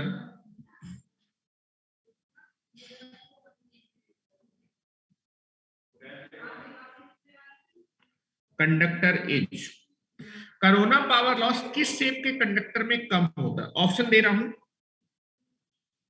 circular,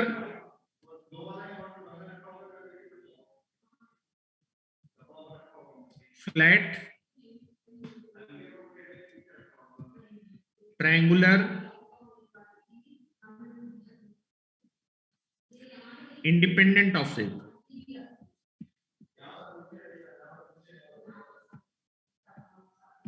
independent of shape, ठीक है। तो ये बताइए कोरोना पावर लॉस किस शेप के कंडक्टर में कम होता है? दैट इज सर्कुलर शेप में। फ्लैट वाले में आप देखेंगे एज आ जाएंगे, जहां भी आपके पास कोने वोने आ जाएंगे वहां पर इलेक्ट्रिक फील्ड इंटेंसिटी ज्यादा होगी। ट्रायंगुलर में भी ज्यादा होगी। शेप पे डिपेंड करता है कोरोना पावर लॉस। शेप बदल देंगे, शेप की कोना कर देंगे, पावर लॉस बढ़ जाए, कोरोना पावर लॉस। तो शेप पे डिपेंड करता है। ये चीज मैं कोरोना जब आपको पढ़ाऊंगा तो लिखाऊंगा कि शेप पे डिपेंड करेगा। तो दैट इज ट्रायंगुलर शेप का जो कंडक्टर होगा उसमें कोरोना पावर लॉस सबसे कम होगा। तो option number A is the correct. Next question,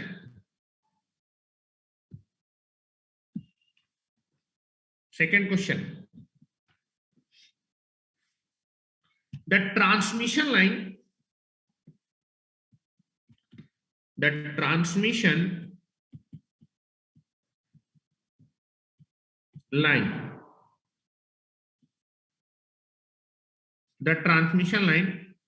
generally used is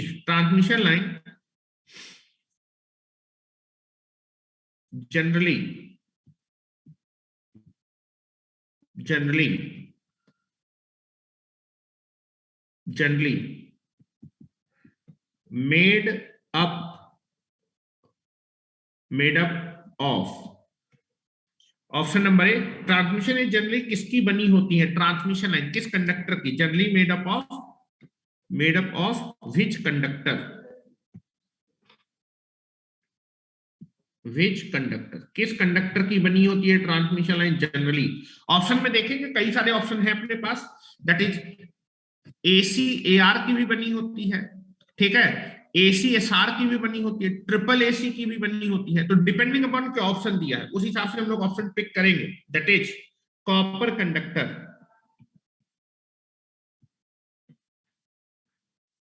copper conductor की बनी होती है। Option number B double AC, that is all aluminium conductor. C that is ACSR conductor. And option D that is none of these. किस conductor की बनी होती है? आप देखेंगे कॉपर भारी होता है, या फिर आप देखेंगे costing is very very high, ठीक है, भारी होता है तो टावर की कॉस्टिंग बढ़ेगी। AC डबल AC की दैट इज ऑल एल्यूमिनियम का, इसकी टेंसाइल स्ट्रेंथ बहुत कम होती है, और ACSR की टेंसाइल स्ट्रेंथ काफी अच्छी होती है, दैट ठीक है। तो ट्रांसमिशन लाइन में लॉन्ग डिस्टेंस के लिए पावर को ट्रांसमिट, तो स्पैन लेंथ भी ज्यादा होती है।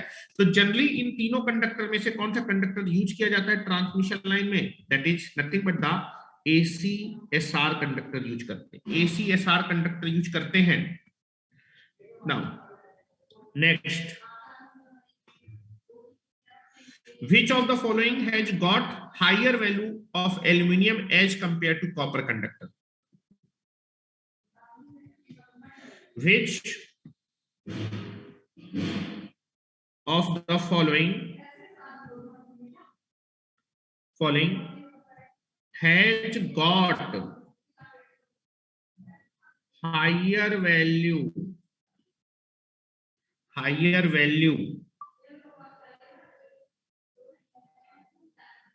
of aluminium conductor as compared to the copper conductor, as compared to copper conductor? Option number A electrical resistivity,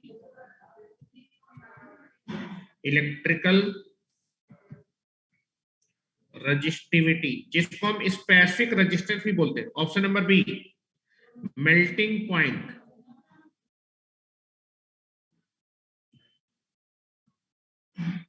option number C thermal conductivity,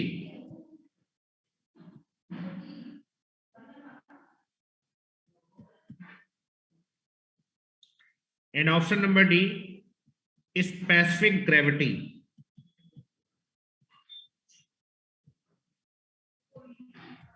specific gravity. Aluminium में कौन सी चीज ज्यादा है? एल्यूमिनियम का जो मेल्टिंग पॉइंट होता है वो कम होता है, कॉपर का ज्यादा। इसमें पूछा कि बेटा कौन सी ऐसी चीज है जो एल्यूमिनियम में ज्यादा होती है? थर्मल कंडक्टिविटी कॉपर की ज्यादा होती है, एल्यूमिनियम की कम होती है। मेल्टिंग पॉइंट कॉपर का ज्यादा, एल्यूमिनियम का कम होता है। स्पेसिफिक ग्रेविटी कुछ होता नहीं है। इलेक्ट्रिकल रजिस्टिविटी आप देखेंगे आपका एल्यूमिनियम की कंडक्टिविटी कम होती है कॉपर से, तो इसका बेटा रजिस्टिविटी क्या होगी? जिसकी बेटा कंडक्टिविटी कम होगी उसकी रजिस्टिविटी ज्यादा होगी। तो that is electrical resistivity of aluminium is greater than the copper conductor. Copper के कंडक्टर के मुकाबले एल्यूमिनियम की इलेक्ट्रिकल रजिस्टिविटी ज्यादा होती है। पूछा था कि क्या चीज ज्यादा होती है, ठीक है। Next,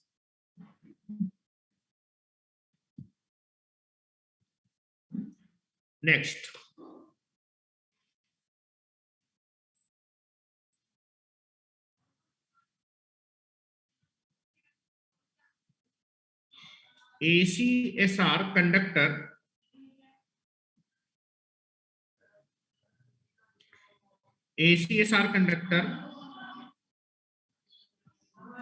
is used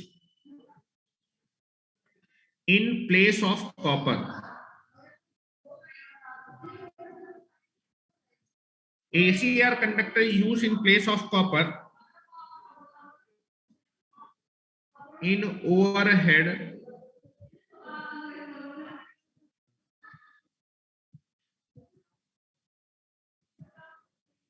transmission line because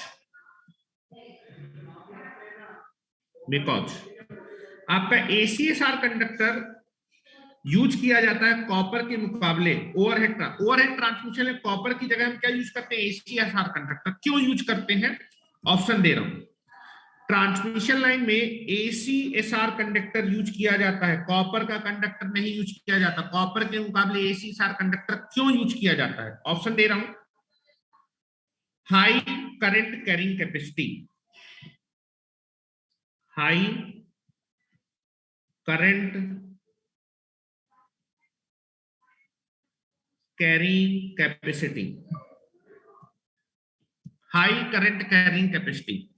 ये बताओ, इसमें तो एल्यूमिनियम है, एसीएसआर में तो एल्यूमिनियम है, कॉपर, किसकी करंट कैरिंग कैपेसिटी ज्यादा होती है, कॉपर की करंट कैरिंग कैपेसिटी। क्या करंट कैरिंग कैपेसिटी ज्यादा होने की, ऐसा नहीं है, एसीएसआर की करंट कैरिंग कैपेसिटी कॉपर से कम होगी। This is the not a main concern कि एसीएसआर यूज कर लेंगे, तो हमें कॉपर यूज करना चाहिए क्योंकि कॉपर की कंडक्टिविटी ज्यादा होती है, लेकिन तब भी नहीं यूज करते। देखते हैं option number B, that is high tensile strength, high tensile strength. Copper की टेंसाइल स्ट्रेंथ ज्यादा होती है, इसकी स्ट्रेंथ ज्यादा होती है, करंट कैरिंग कैपेसिटी ज्यादा होती है, तब भी नहीं यूज करते। हेलो, कॉपर की करंट कैरिंग कैपेसिटी ज्यादा है एसीएसआर से, टेंसाइल स्ट्रेंथ भी ज्यादा, तब भी नहीं यूज करते। क्यों, ये दोनों ऑप्शन नहीं है। Option number C, economical, economical. And option number D है none of the above, none of the above. What is the correct answer? ट्रांसमिशन लाइन में एसीएसआर कंडक्टर क्यों यूज किया जाता है, जो कि वो इकोनॉमिकल होता है, क्योंकि उसमें एल्यूमिनियम यूज करें, एल्यूमिनियम सस्ता होगा कॉपर से, तो ये कंडक्टर सस्ता पड़ेगा। और ट्रांसमिशन लाइन में बहुत लंबा वायर लगता है, बहुत ज्यादा वायर लगता है, इसलिए हम ऐसा कंडक्टर यूज करेंगे जो सस्ता हो, टिकाऊ भी हो, अच्छा खासा टिकाऊ हो। टिकाऊ तो हमारा कॉपर रहेगा, ठीक है, टिकाऊ वर्ड यूज नहीं कर सकते, तो सस्ता होने की वजह से एसीएसआर कंडक्टर इज सस्ता as compare to the copper, जिसकी वजह से ट्रांसमिशन लाइन में काफी ज्यादा कंडक्टर का रिक्वायरमेंट होता है। अगर मैं कॉपर यूज करने लगूंगा तो टावर की कॉस्ट, टावर मजबूत बनाने पड़ेंगे, भारी होता है, ठीक है। साथ ही साथ आप बोल सकते हैं costing is very very high of the conductor, तो इकोनॉमिकल होने की वजह से जनरली हम यूज करते हैं क्या, एसीएसआर। तो option number C is the correct. Next, next लिखे, ACSR conductor have, ACSR conductor have, option number A, all conductor made of aluminium,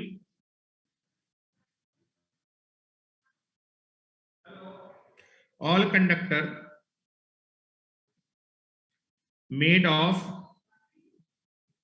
aluminium, option number B, outer conductor,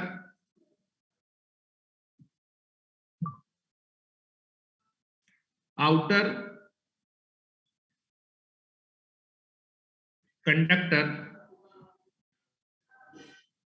made up of aluminium,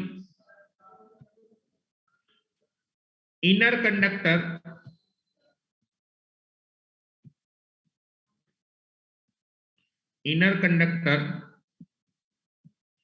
made up of aluminium,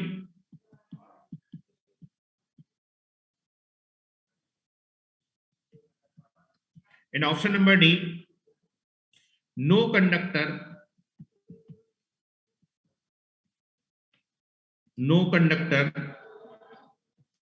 is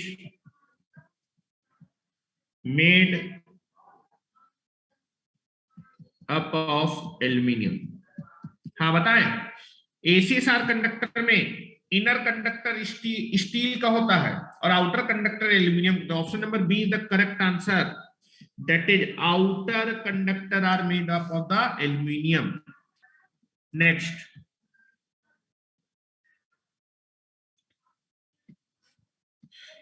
aluminium is most commonly used conductor material at transmission line as compare to copper. Next है, ये question बहुत बार पूछा जाता है, aluminium is now mostly या फिर most commonly लिखो, most commonly, most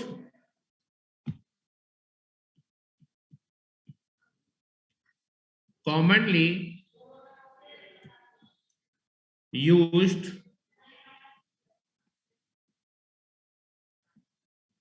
conductor material in a transmission line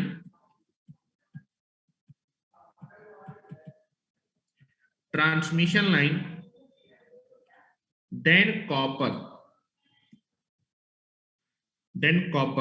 material because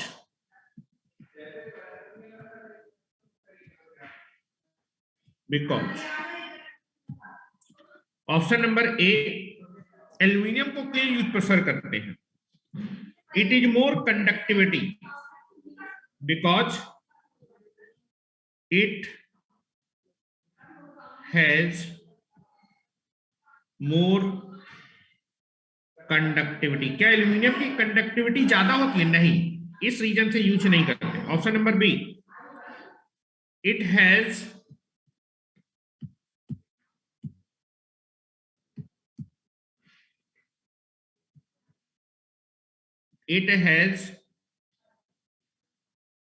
more tensile strength, more tensile strength। ऐसा भी नहीं टेंसाइल स्ट्रेंथ कम होती है, दैट इज। चौथा रीजन है कॉस्टली, कॉस्टली भी नहीं होता है। It is cheaper, it is cheaper and lighter in wait.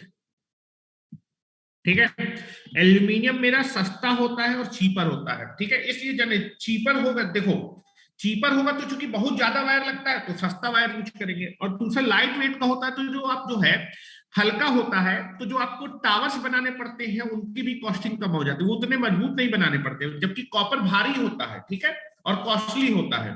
तो 1-2 मीटर का कॉपर, 1-2 मीटर का वायर नहीं लग रहा है, kilometre, that is 100 kilometre, 200 kilometre, they very very high amount of the conductor का रिक्वायरमेंट होगा, इसलिए एल्यूमिनियम प्रेफर किया जाता है आपका कंडक्टिंग मटेरियल में transmission line as compared to copper, because it is cheaper and lighter. वो सस्ता होता है और हल्का होता है, जिसकी वजह से कई सारी कॉस्टिंग आपकी कम हो जाती है। Next,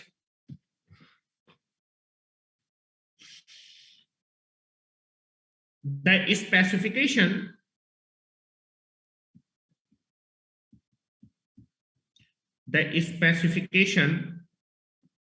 of ACSR conductor having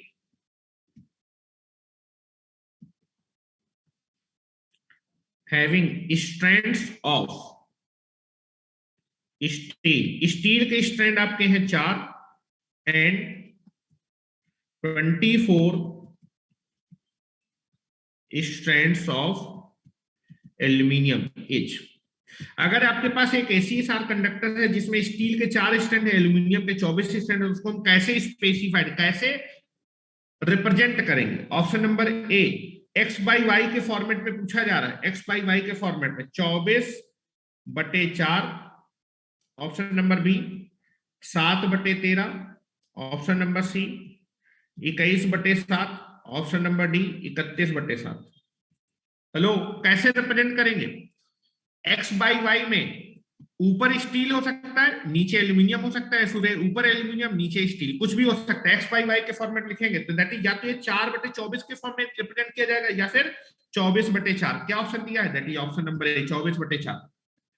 तो ऑप्शन इज ए। या तो आप इसको 4/24 के फॉर्म में भी रिप्रेजेंट कर सकते हैं, फिर 24/4 ऊपर एल्यूमिनियम लिख दीजिए, नीचे स्टील लिख दीजिए, या फिर ऊपर स्टील लिख दीजिए, नीचे जो बड़ा होगा वो एल्यूमिनियम होगा, ये मैंने आपको बताया था।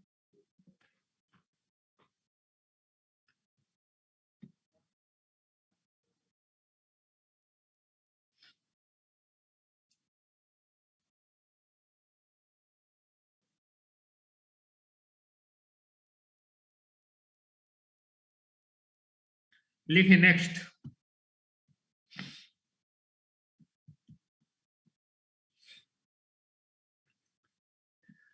stranded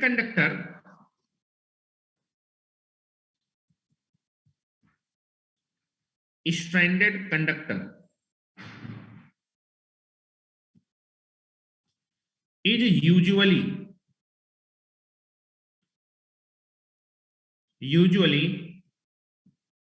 having central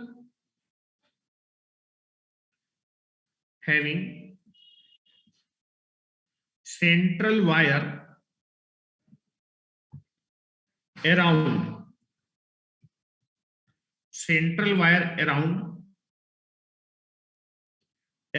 which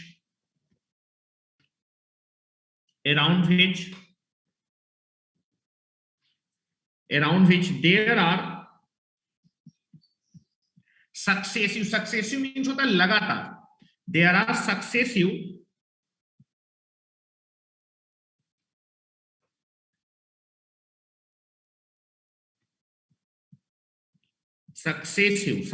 means लगातार, जैसे 3 4 5 ये 3 लगातार सक्सेसिव नंबर है, 3 4 5 ये लगातार 3 सक्सेसिव नंबर है। जैसे आपसे बोला 5 6 7 8 ये 4 लगातार सक्सेसिव नंबर है, लगातार।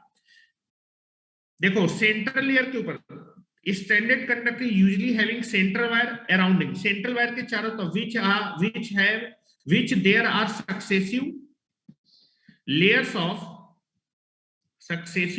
of 6 सेंट्रल के बाद पहली जो लेयर होती है उसमें 6 स्ट्रैंड्स होते हैं, फिर 12, फिर 18, फिर 24, इसी तरह dot dot dot wire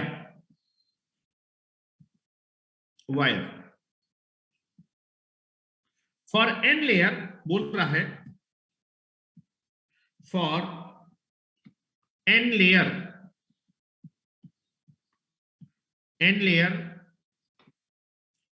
stranded conductor the total number of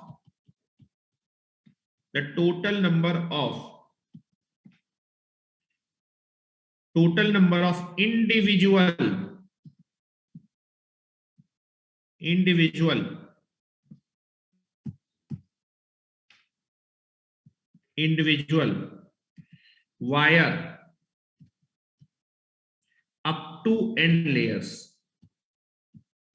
option number A, N layer का अगर स्टैंडर्ड कंडक्टर है तो एन लेयर तक टोटल कितने नंबर ऑफ स्ट्रैंड या फिर वायर होंगे, that is option number A 3n bracket में n+1, option number B 3n n+1 that is 3n+1 into d, ठीक है 3n+1, और ऑप्शन नंबर सी था ये, option number C.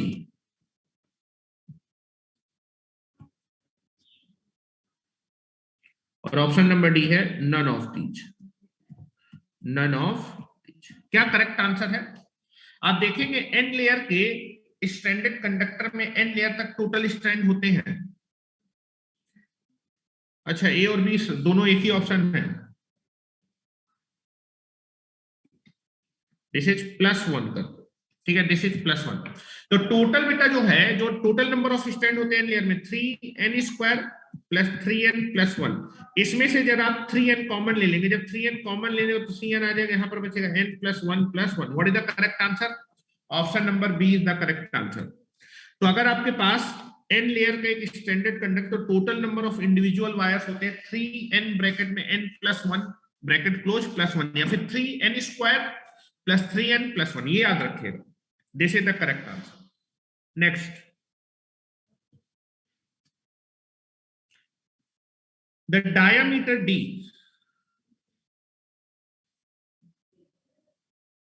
the individual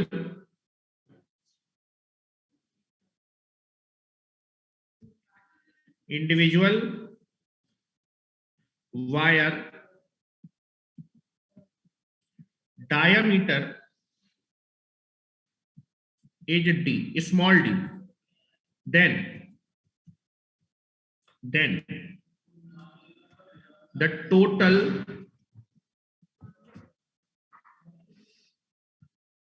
diameter of n layer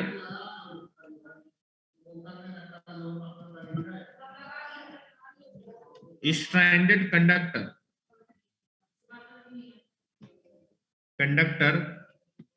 will be option number A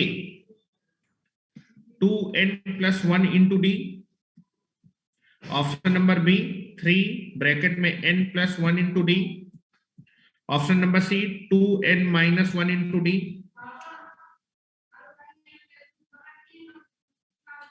This is n minus 1 into d. What is the correct answer? Total diameter.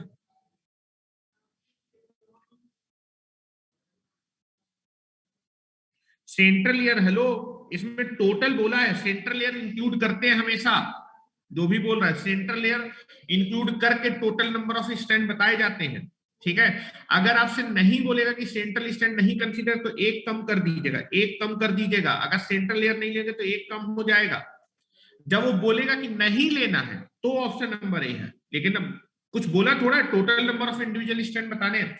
तो total diameter मैंने formula बताया 2n plus 1 into d. Correct answer is a part, correct answer is a part.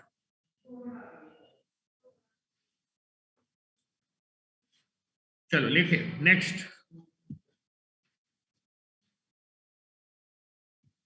The function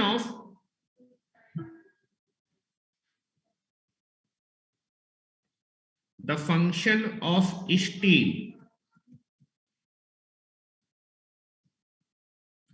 in the ACSR conductor is, ACSR conductor में, ACSR conductor में steel का काम क्या है? Mechanical strength.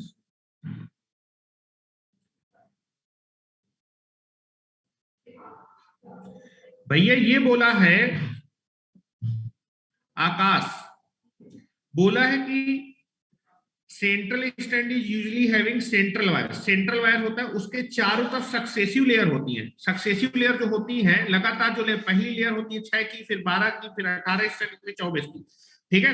ये उसने बताया है कि सेंट्रल के बाद जो पहली लेयर होगी उसमें 6 होंगे, फिर 12 होंगे, फिर 18। ये जो नंबर ऑफ स्टैंड है टोटल नंबर, तो उसने बोला है फॉर n लेयर का स्टैंडर्ड कंडक्टर है, उसमें total number of individual.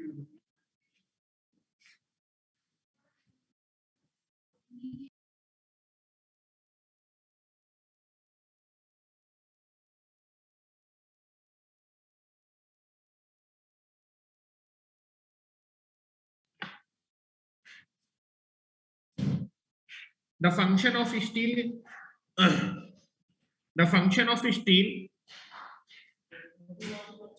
the function of steel in the ACSR conductor is, option number, मैंने बताया था कि आपका स्टील लगाते हैं आपका क्या चीज करने के लिए? मैकेनिकल स्ट्रेंथ या फिर टेंसाइल स्ट्रेंथ को प्रोवाइड करने के लिए। तो ऑप्शन दे रहा हूं बेटा, ऑप्शन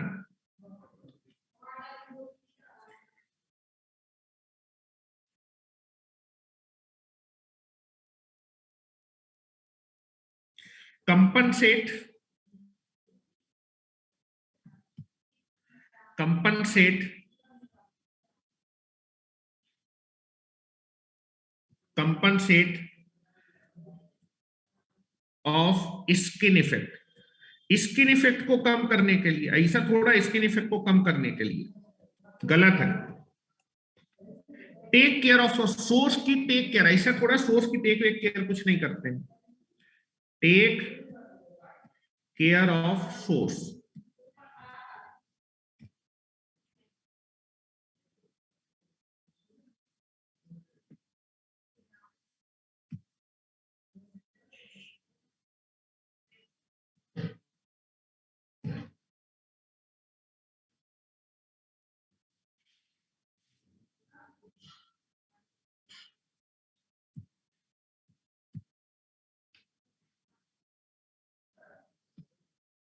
सोर्स, ठीक है। ऑप्शन नंबर सी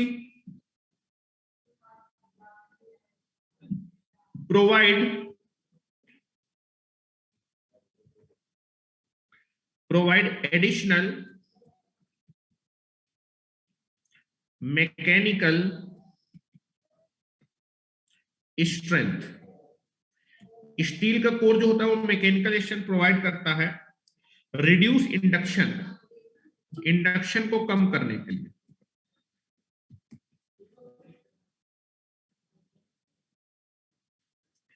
रिड्यूस्ड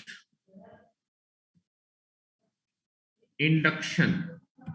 तो करेक्ट आंसर है बेटा option number C, option number C the correct answer. ठीक है, कुछ क्वेश्चन और रह गए वो मैं आपको कल लिखवा दूंगा।